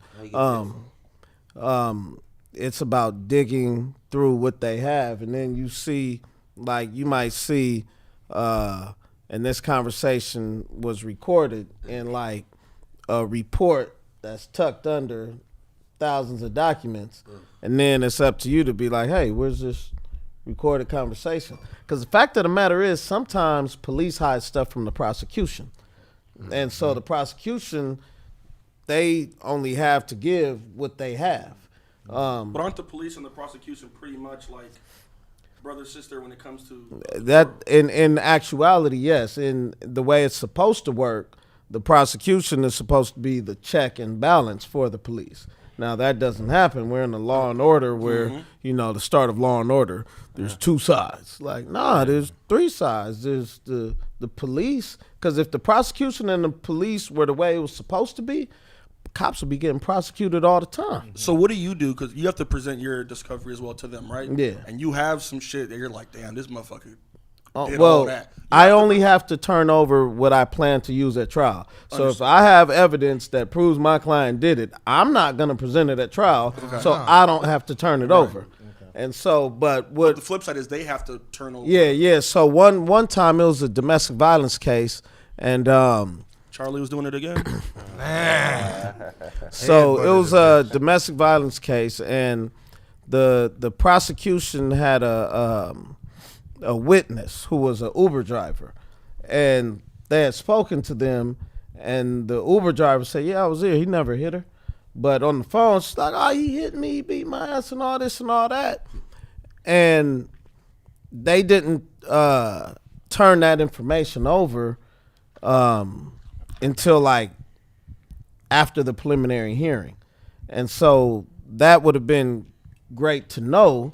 And and the thing is, we had tried to find that Uber driver, but they had her contact info, they had all that, and they just did not turn it over. And it ended up hurting him because in that case, a judge, he had another case in San Diego, and the judge found out about it and remanded him into custody because he's like, well, if he goes in San Diego, case in San Diego, I don't want him to miss out his case here. Now, we have provisions for that in the law, Penal Code Section 1381, which means if I go to if I serve a sentence in San Diego County and I know I have a case pending in LA County, I petition the court to now, start this clock on my case. So what happened in that case, we were set to go to trial. Now we finally got it. The judge remanded him. The prosecution was like, hey, I'll give him probation if he takes it today. He not trying to go to jail today, so he take the probation. And that ended up, effing us, where had we had that at the preliminary hearing, maybe the judge would have ruled differently at the preliminary hearing. And so those are the kinds of scenarios let me ask you a question, where that's happened. Have you ever lost a case and you just looked at the jury like, Nick? Yeah, mine. I'm saying like verbally, but they saw you like, what are y'all? What? Are y'all serious? Yeah, one of my last trials, because there were no trial. I was the only trial I participated in 2020, but LA County wasn't really doing trials in 2020. But I did a trial in 2019 where it was an assault with a deadly weapon. And, my client's like, all right, I had a gun, but I never pointed at him. The only reason they even saw my gun because I was in a Challenger that was lowered, and they were in an Expedition, so they looked down. But they played it as if I pointed the gun at him. Now, what's unique is that at the preliminary hearing in that case, he had 3 counts of assault with a deadly weapon. One of the counts got kicked because the person in the back said they never saw a gun. And the way they said his hand was on his steering wheel, left hand was on the steering wheel, and he looked up and said, we got a problem? And they claim he had it on his chest, so that was the gun pointing in their direction. Now, the driver didn't see the gun, only the mom claimed she saw the gun. And so one of the counts got dismissed. Now, the other count, at the superior court level, because after the preliminary hearing, you go to superior court, and that's where the 60-day speedy trial right starts. The judge, the same judge that remanded the dude in that first story, he allowed that count to stay on for a trial. So we get to under the theory that if you point a gun at the car, then you're assaulting everybody in the car. So based on that theory, we go to trial.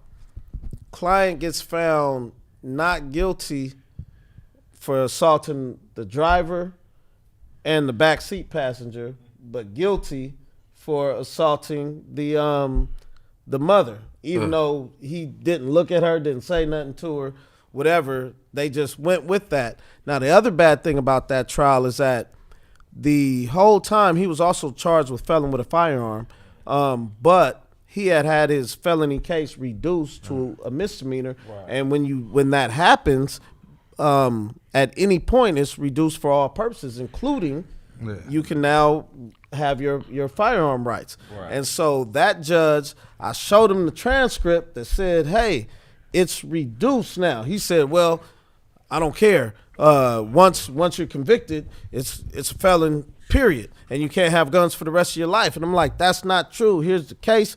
He didn't want to hear none of that. Fuck and the law. Now the other thing about that, he the jury actually had a question because my client, they said he had a felony. There's a jury instruction that is read that says if someone has a felony, you can use that to assess their character, basically. So that jury instruction wouldn't have been read. The jury asked a question about that particular jury instruction as they were deliberating, and then they ultimately convicted him of the one count. And I think that jury knew they were on some bullshit because nobody talked to me afterwards. Not one of the jurors. This was in Compton. Black people. I'm like, man, y'all ain't gonna say nothing to y'all. Just convicted a brother that's facing with the gun allegation. It was like 16 years or some shit that he was facing.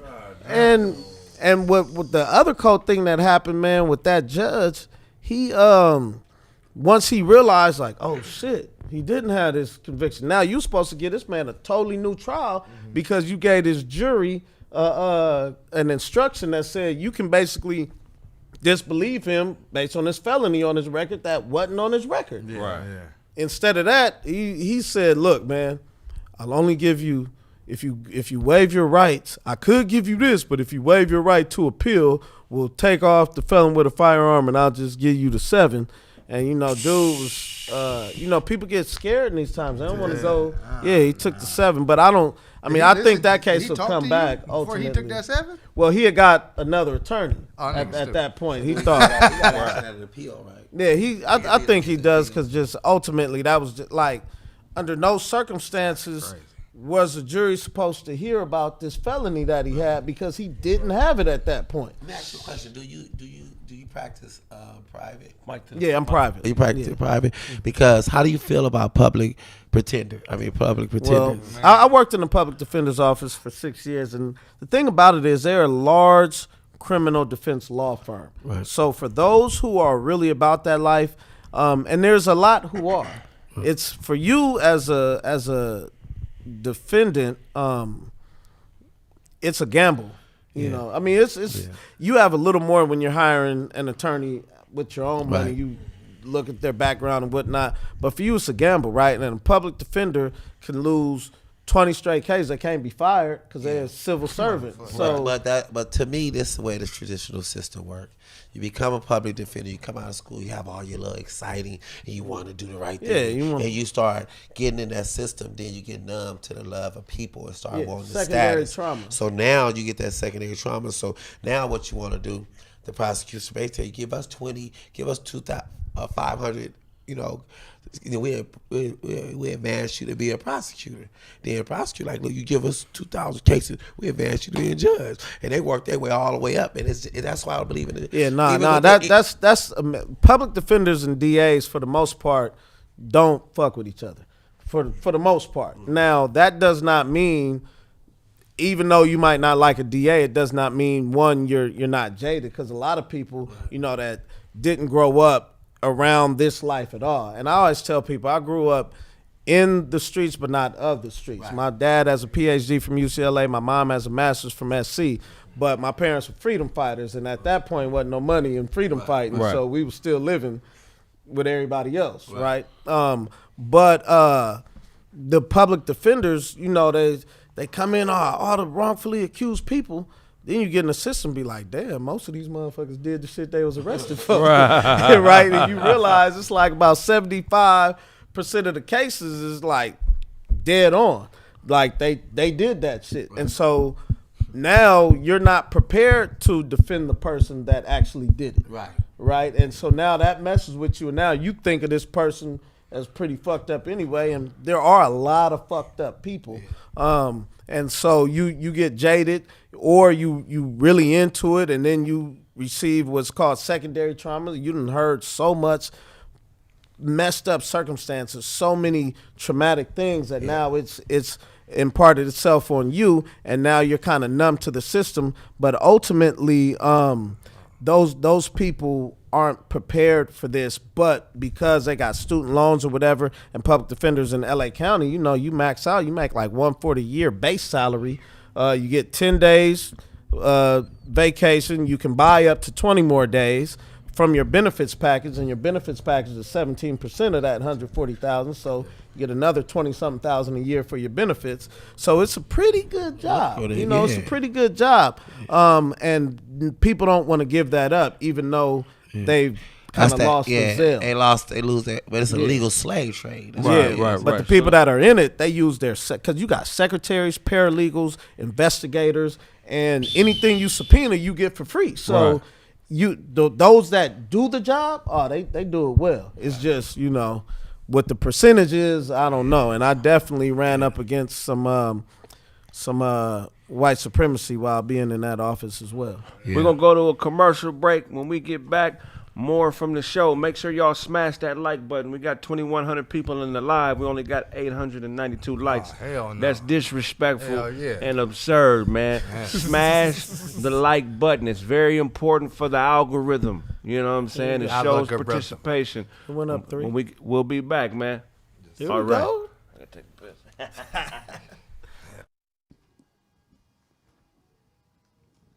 Yo, what's good, man? How you doing today, bro? I'm doing pretty good. What's your name and where you from? So you want my rapper name or like my actual name? Hey, man, whatever his name, I can get your social too, man. I got you. I got you. All right, Spiral the 7, that's what I go by. Okay, that's what's up, man. I got you. Ready? All right. Yeah, let me hear that 16, man. All right. Bandicoot through the shoot, Uka put the mask on. They trying to get smacked up, extending the numbers to double digits, take the mask off. Neutrons through the rocket, speeding up, exceed the blast off. Trembling the mountain snowball, scooping up the black star. I'm doing what I want cause I'm a rock star. Sprinkle face the freckle, scribble go right off the slip knot. Scooby snacking through the doobies, running through the blacktop. Yeah, I guess that's what I'm on, huh? We good? Okay. We good? Yeah, we good. That's what's up, man. I like that, bro. Got you. For sure. Thank you.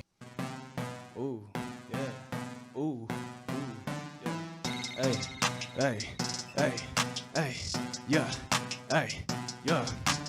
I see the dogs, they gon' run from me. See that nigga, they gon' run from me. I pull up with bags, I got dumb money. Pull up with your bank, they gon' run from me.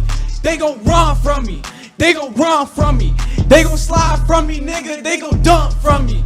Then I slide it with Wow. Then they slide it with Who. And then I'll go back to Mile. Then I'll go back to Crew. And then I start a Kahoot. They try to answer my wish. They try to answer they wish. I see a demon in this. They try to pull up with Wish. I got a hole like this. I got a hole like that. I got a big old wrist. They try to ride with me lit. Ride with me, let they try to ride with me. I be pulling up with bricks, they got the sticks with me. I got the ride, homie. They got the slide, homie. They tryna run from me. They gon' run from me. Hey, they gon' run from me. Hey, they gon' run from me. Hey, they gon' run from me. They gon' run from me. I pull up with big bags, I got big money. They gon' come at me like I'm really drumming with it. They go, damn, my fucking throat hurt. Hey, I love you, grandma.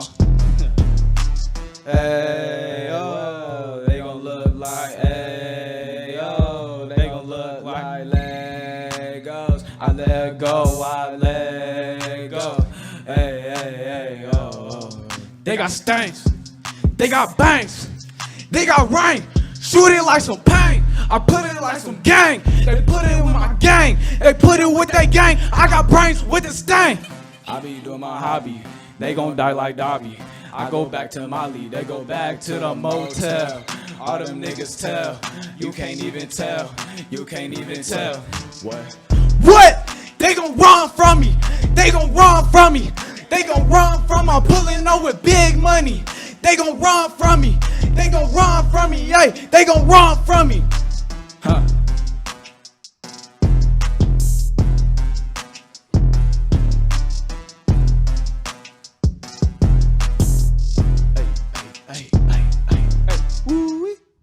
Hey, man, that's what's up, man. I like that shit, man.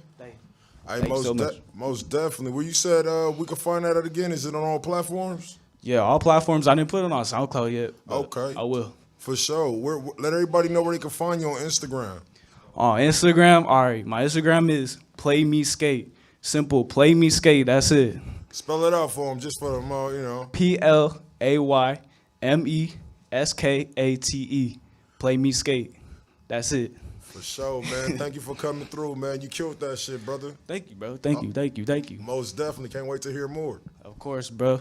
Let me know whenever you host anything else, bro. I'll be there. Oh, bro, I got your number stored. It's a wrap. For sure. Most definitely. Don't get dog walked.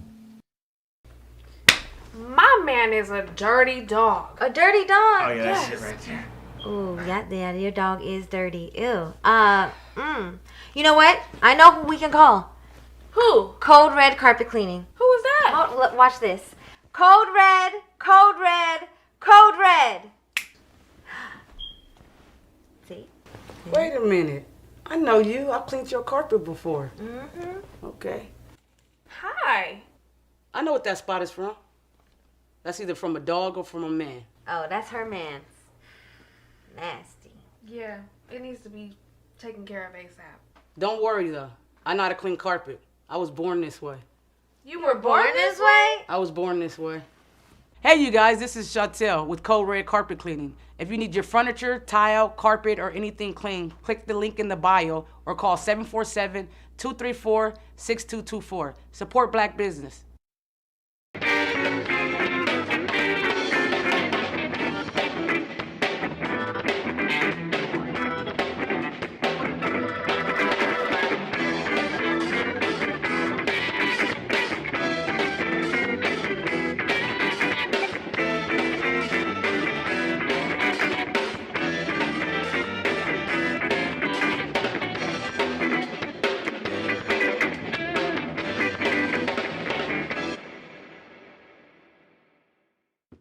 I used to be a buster.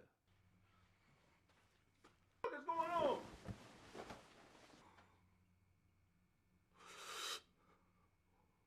Why? Hey, man, I'm one of your wife and your lady's oldest customers. I'm the one that got you the toaster and the air fryer. Remember that? That was me. Oh, man, I thought we was getting robbed. Man, lay back down. We'll finish this in a minute. Man, will you stop crying? Stop crying. Man, he's a buster. Don't worry about him. Don't worry. We good. Man, this dude is a buster. Baby. God, always crying. You freaking buster, man. Until I purchased Kraig Smith's merchandise. Oh, wow. No. Lay back down, baby. It's okay. I'm going to tuck you back in. You tucked in. Hey, bro, it's all good, bro. Sometimes you got to love more to love yours better. Just use these, bro. That's all I'm asking. Use those, man. I can't believe, it's cool. I mean, I expected it because that's what happened.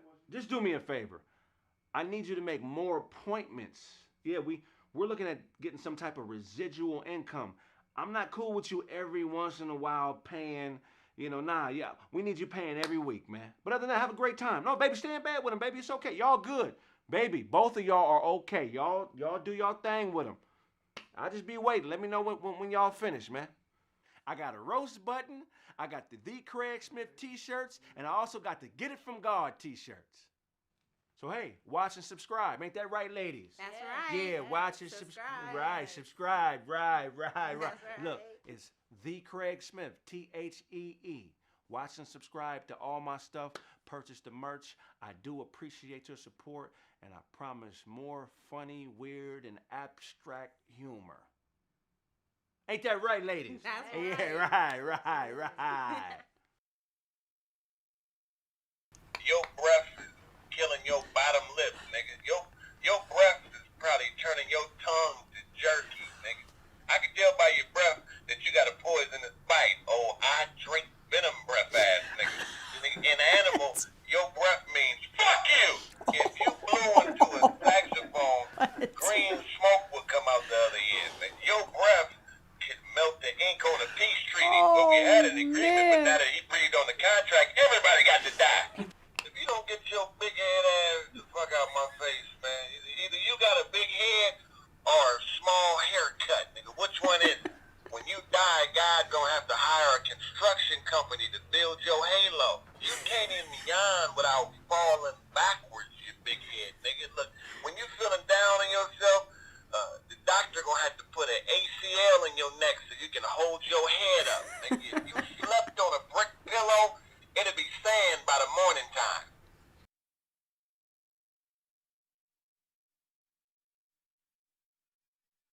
Yeah, we just went and got them niggas. I know you seen some dumbass cases like that, right? Oh Yeah, man, they- a bunch of them. They bunch of them. You don't even know what they always. We back live. We back on. So talk about, you say you see a lot of cases with people who be snitching on themselves on social media. Yeah, man. And I gotta really sit down and I might need to take a sabbatical and go write the book. Shut the fuck up.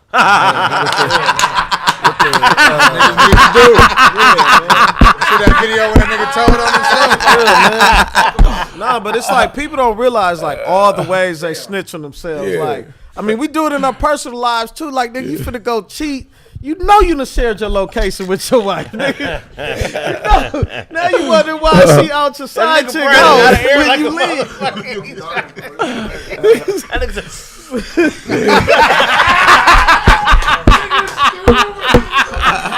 Nah, but it's like, I mean, it's all kind of ways, man. Like, you know, you gotta watch the notes you keep in your phone, cause if they get that, and then if they get your phone and they get access to your notes, and you like, man, I hate this nigga, and one of them niggas is the victim. A cold nigga to have a hate list in your phone.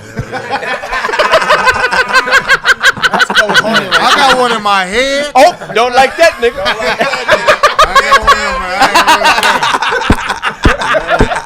Knocking niggas off. Oh, there go Chihuahuas. I don't fuck with Chihuahuas no more. It was a situation. I know they had it on the internet. It was a nigga that was I think it was on First 48. They was talking to me like, they was like, you the shooter? Like, nah, I didn't end up shooting. I didn't shoot nobody. Then the nigga was like, yeah, man, he was a good dude and shit. You know what I'm saying? He was like, yeah. You know what I mean? Yeah, I know. He was like, yeah, I know him. You know what I'm saying? Like, yeah, the nigga was his brother, like, and his other brother's the one I shot. Yeah. The police said, what? Stupid ass. Nah. Like, yeah, that's the nigga. Nothing. He said, He said, you said that. I didn't say that. No, you said you shot the nigga, stupid. What's the coldest case you ever had where you like, damn? Coldest case? Shit, man. It's been some cold ones, man. It's been some cold ones. And see, the coldest thing about them is that they end up getting themselves. There's these things called Perkins operations. Okay. Now, Perkins operation, let's say, you know, or let's say you three is charged with a crime, right? They only you left the trail. It's not the strongest trail, but they got you. Yeah. So now, now they got now that they got you, they gonna put you in a cell, and the nigga that's gonna be in the cell with you, he gonna be a real OG looking type nigga, like with face tattoos. He gonna know niggas from your hood and all that. Brandon type nigga. Right. and so he gonna be talking to you, oh man, what they got you for? And this nigga got the same charge all the time. He always got a gun. So after this, they might change his charge. Right. They got me in here on a little bullshit gun. You know, I'm gonna be out. You know, and this nigga done been prepped on everything. So he gonna be, oh, what they got you for? Oh, for real? Man, shit. But you know, shit, you gonna be straight. They probably ain't got nothing. Shit, nigga, what's shit? Was it a big burner, little burner? Like, after this nigga that ingratiated himself to you and told you your big homies and all this, now it's like, man, I'm dealing with the matter. The question was, man, out of all the niggas here, man, who's the most solid ones, or who's the least solid? And niggas go around like, well, nigga, this nigga. And now it's like, well, got him. And courts have ruled that since you don't know you're talking to an informant, there's no Brady violation. And Brady violation is when they question you without telling you your rights. Yeah. And so, you know, I've had that question come because in that moment you're nervous. You're scared. Or if they don't have a snitch, now back to you three, now y'all two get caught up. They put y'all in the cell together. Right. And it's like, man, shit, these niggas, man, they got us, bro. And now that's statement alone. I had one case, man, it was like, it was all about, like, my client's car was clearly the car in the video. his phone was pinging off the towers, but he had got a bunch of calls coming to him. He wasn't necessarily making calls or sending texts out, so that don't mean he was by his phone. It just means his phone was in his car. So they put him in a cell with the other dude, and dude is like, man, and the police interviewed the one dude. He younger, so the police interview him, and now he come back. He a little shook, like, man, they got this, they got that, such and such. And my client, the one statement they held on to get the conviction, he was like, man, I forget the word. You know, every gang got a little word that's for everything, the gerb or the jug or whatever it is. He's like, man, the jug was off, man. That was it. And that was what the jury held on to say that he knew he was there because he knew the phones was off.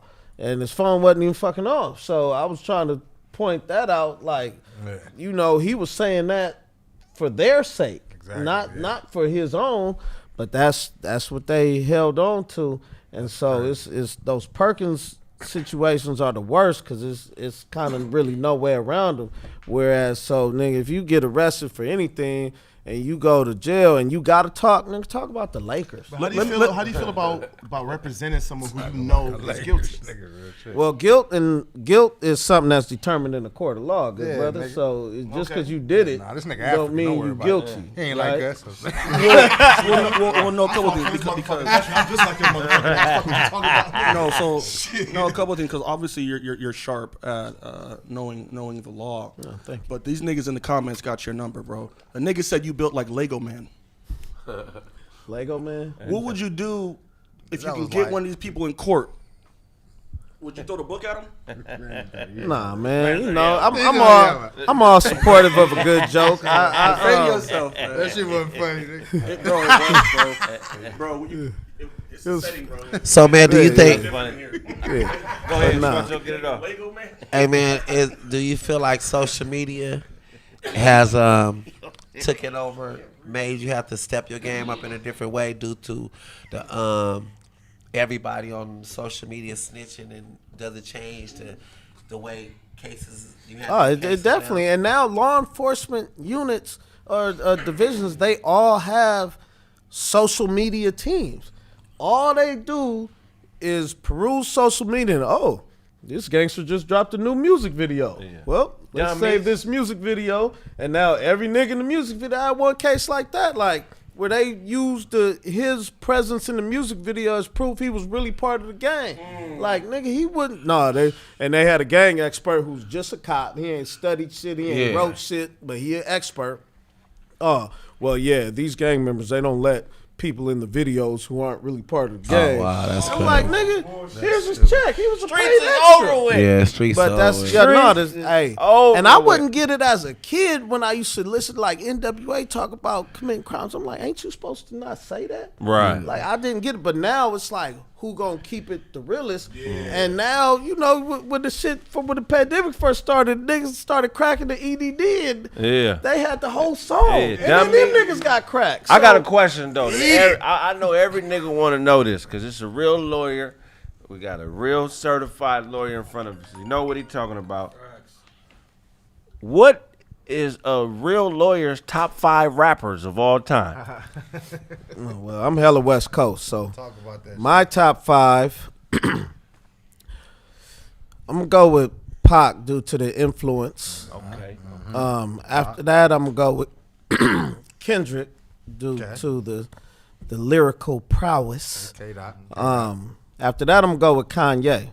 Because you gotta remember, when College Dropout dropped, I was in college and wasn't no cool niggas that wasn't gangsters. Right. In the 90s. So here go finally a nigga that wasn't no punk, but he wasn't no gangster either. So I got a representative in hip hop now. Right. And he became the wealthiest nigga in hip hop in Black America ever. So then after that, I'm gonna go with Quick.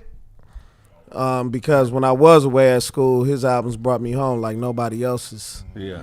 Dave. And man, my last, which is tough because niggas, we're Hove and all of them, and I fuck with Hove and all of them, but man, that's crazy. Somebody said Too Short by Idol. That's so fucking true. That's so fucking true. That's a good one. That's so true. That's a good one. Nigga, all about this. How you know, nigga? Nigga, That's crazy. Nah, but yeah, man, I was gonna go there, and I gotta especially mention Dom Kennedy, because out of all the rappers, we lived the most similar lifestyle, like that West Side fly shit. Yeah, that's what we do. And Dom, we went to the same elementary school. It ain't like, we was hella cool back then, because, sixth graders don't be cool with third graders. Nah, right. Like right. that, unless you family.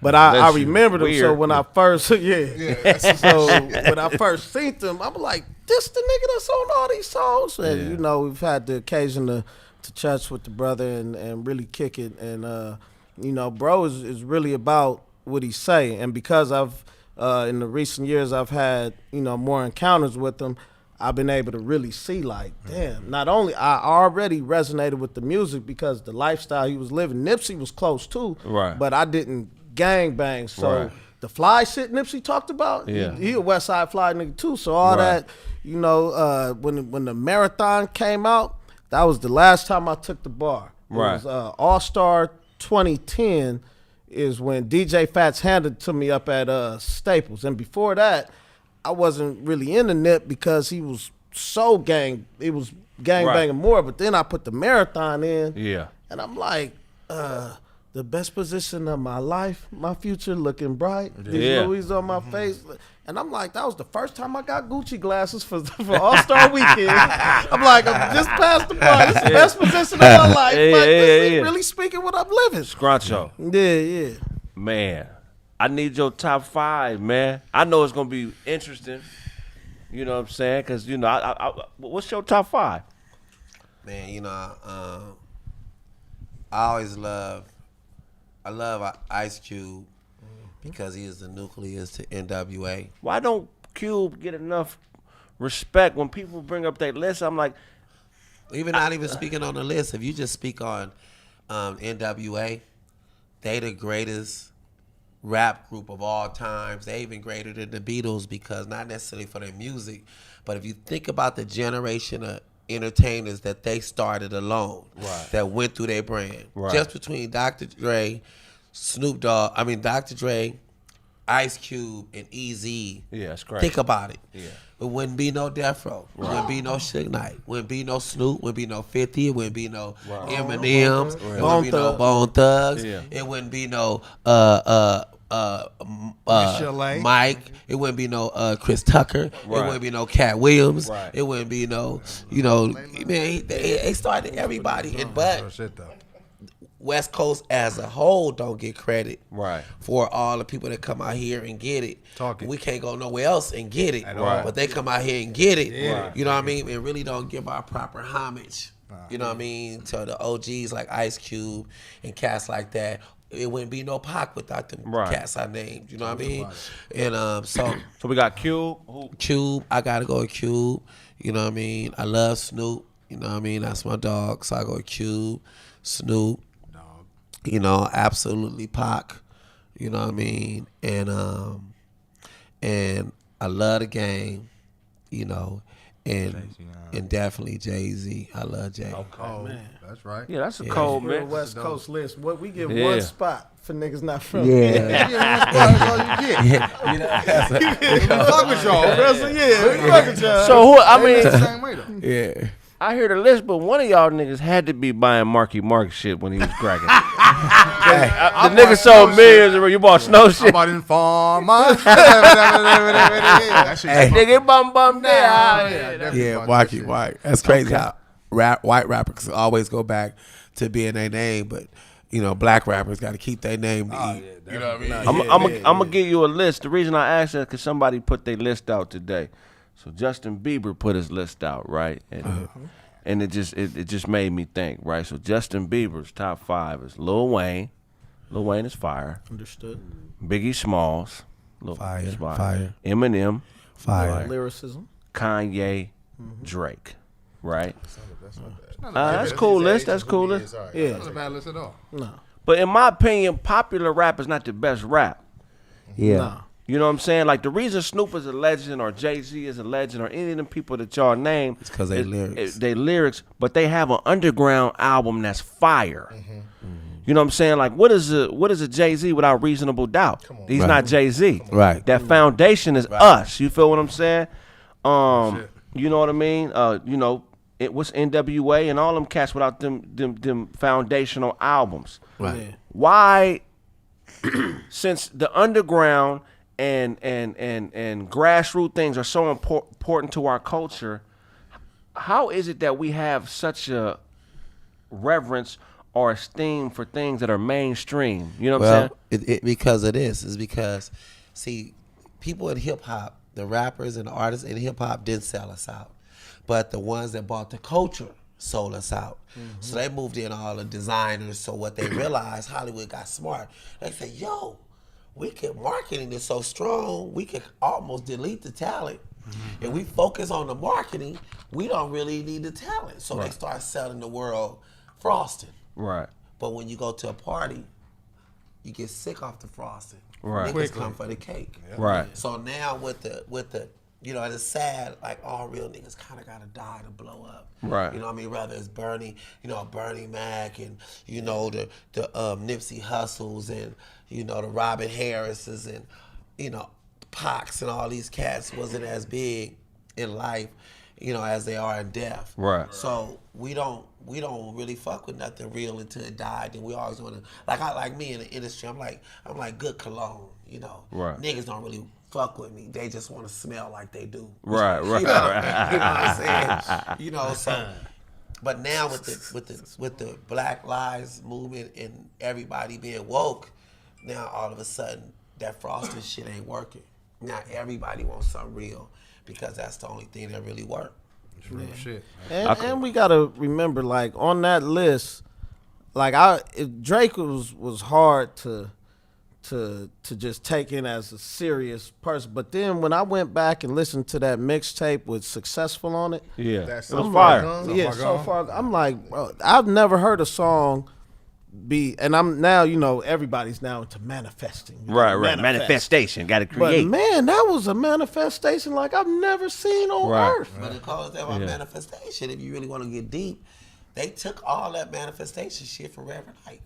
You know, I started watching Reverend Ike, bro. Ike, people that Reverend Ike got bars. Come on, man, he got bars. Yeah. Reverend Ike got bars. Okay, too. I'm gonna wrap up the show, man. One thing I want to point at, man, before we get out of here, Nas X is selling 666 pairs of Air Max shoes with real blood in them. They sold out. They gone. And they sold out, right? So here's the thing, man. He's a fake ass Marilyn Manson, right? He's an Afro Manson. This devil worship, vampire bullshit is for middle class white kids that normal white kids pick on. Black folks do not fall into this trap of this devil vampire shit, man. What you got to realize is this: there's certain levels of spirituality, but on the basic level, white folks invented the concept of the devil as a scapegoat for their actions. Right. So now when I do you wrong, I don't have to say it was me. I can say it was the devil. Right. Don't fall out of consciousness following behind Lil Nas X. You understand what I'm saying? The original concept of the devil was a Hebrew concept, and it didn't mean a nigga with horns and a motherfucker up under the earth and all this hellfire bullshit that we go through now. It just literally meant opposition to. That's the first meaning of a devil, is opposition to my progress. It wasn't a physical thing or a spiritual thing. So, man, recognize the trap. Nas X is on some bullshit. If you bought one of those pairs of Air Max, I mean, I don't know what to tell you, man. It's going to be a long road for you, man. Spend your money wisely. It's a black dollar. Find somebody who is conscious, that is for you, and spend your money with those people, man. Do not fall into these propaganda traps and think because somebody is trying to be, a provocateur and do something different that, is somebody you can fuck with, man. If you like real art, you like real shit, find a real artist that stands for something. Nas X is a bullshit artist. You know what I'm saying? And I personally believe he's a government plant. He might be an FBI agent or somewhere along that line. But he definitely is not for us, man. So, we need positivity. We need peace. We need unity. We don't need nobody spreading the devil's motherfucking rhetoric. You know what I'm saying? That's not what we need, man. So support other conscious black people. Spend your money right and spend your money wisely. I'm going to start with DJ Show. Tell everybody where they can find you. Come all the way around, and we're going to wrap the show up. Yo, what's good? You already know what it is, man. This be your boy, The Real DJ Show. Check it out, man. Make sure y'all follow me on IG at The Real DJ Show. Come get your free music review. On Fridays, we got Cocaine, Legendary. Doing music reviews or review your music with me. So, The Real DJ Show. It's show. Let's get it. What that nigga say? Instagram is B12World, letter B12 World. You want to sponsor the podcast, go to the website, TheeKraigSmith.com. Click the bright yellow button. Go ahead and put in the description exactly what you're looking for, whether it's Kraig to do a comedy show, host an event, or book the podcast on the road. TheeKraigSmith.com. Patreon is the same, patreon.com/TheeKraigSmith. And for the Monday episode, we do it for upcoming artists. You can reach out to DJ Show, myself, or Kraig if you want to be highlighted on the Monday show. Hey, man, it's your boy Scruncho, man. The Real Scruncho on IG and Anthony B. Scruncho on Facebook. And check me out. I'm in all of April. I'm on tour. I start my tour, so I'll be in Texas from the 3rd to the 4th over at in Elgin, Texas. Then after that, from the 10th to 11th, I'll be in Arizona. And then after that, I'm going to slide down to Denver. Then after that, I'm going to slide down to Philly. Then after that, I'll be in New York. And then after that, I'll be somewhere. So make sure y'all tap in at The Real Scruncho. Hit me in my IG. You know what I mean? I appreciate y'all, on my mama. And congratulations on your show, my nigga. Oh, appreciate it. Thank you, man. Yeah, man, I got to get you to defend me, man. Yeah, just go slap somebody. Yeah. Well, I'm going to use this. Yeah, I appreciate it. Once again, thanks for allowing me to come and share this message. You can find me Instagram, Lincoln Lawyer LA, Facebook, Jaye Person Lynn, JAAYEPERSON-LYNN. I'm on, you can, for those on Clubhouse, we moderate the sleep. I'm one of the moderators of the Sleepless in LA room.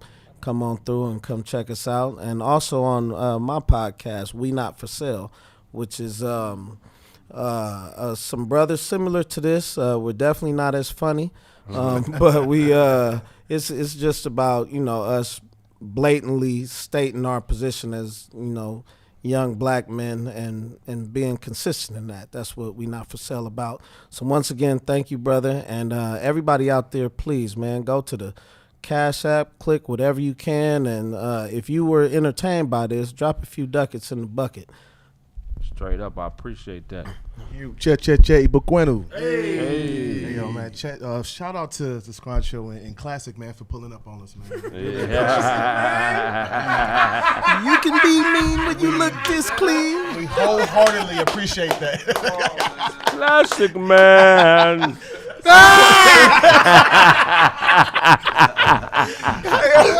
know one of y'all was going to do it all day, but I was all right. Oh, nobody's going to say nothing? All right. But nobody's going to say nothing? All right. Hey, that's a Nigerian song, though. In Nigeria. Yeah, I'm Nigerian. I get you. That's why I had to say something. We got Gardena in the building. That's what's up. Hey, yo, man, y'all know where to find me. Regular_DOZ, man. I love everybody, man. Yeah, man. That's some fucking shit. Oh, man. Y'all know what it is, man. Mr. Duncan Penny Hughes on fucking Instagram. If you ain't following me by now, I don't know what the fuck is wrong with you. Who cares, though? NerdGangClothing.com, man. We already own. I got a gang of motherfuckers hitting me up for free shit. I got a whole website. I'm just being honest. Sapiosexual, you know what I'm saying, out right now, fuck with it. I got a continuation of that. That shit called Cocaine is a Hell of a Drug. I'm going to drop that on probably next week. Sapiosexual, that's a song or something? That's an album, my album. Oh, man. I have to listen to that. Oh, you got to listen to it, man. You got to listen to it. But we gonna. I got that coming. It's just, I'm saying, a small snip about like 8 songs, real quick, whatever didn't go on the album. Sounds.com, I got my fucking sound pack on there right now, drums. That shit selling very well. Go fuck with that. And yeah, man, Che. Ebu, hold on. How you say it?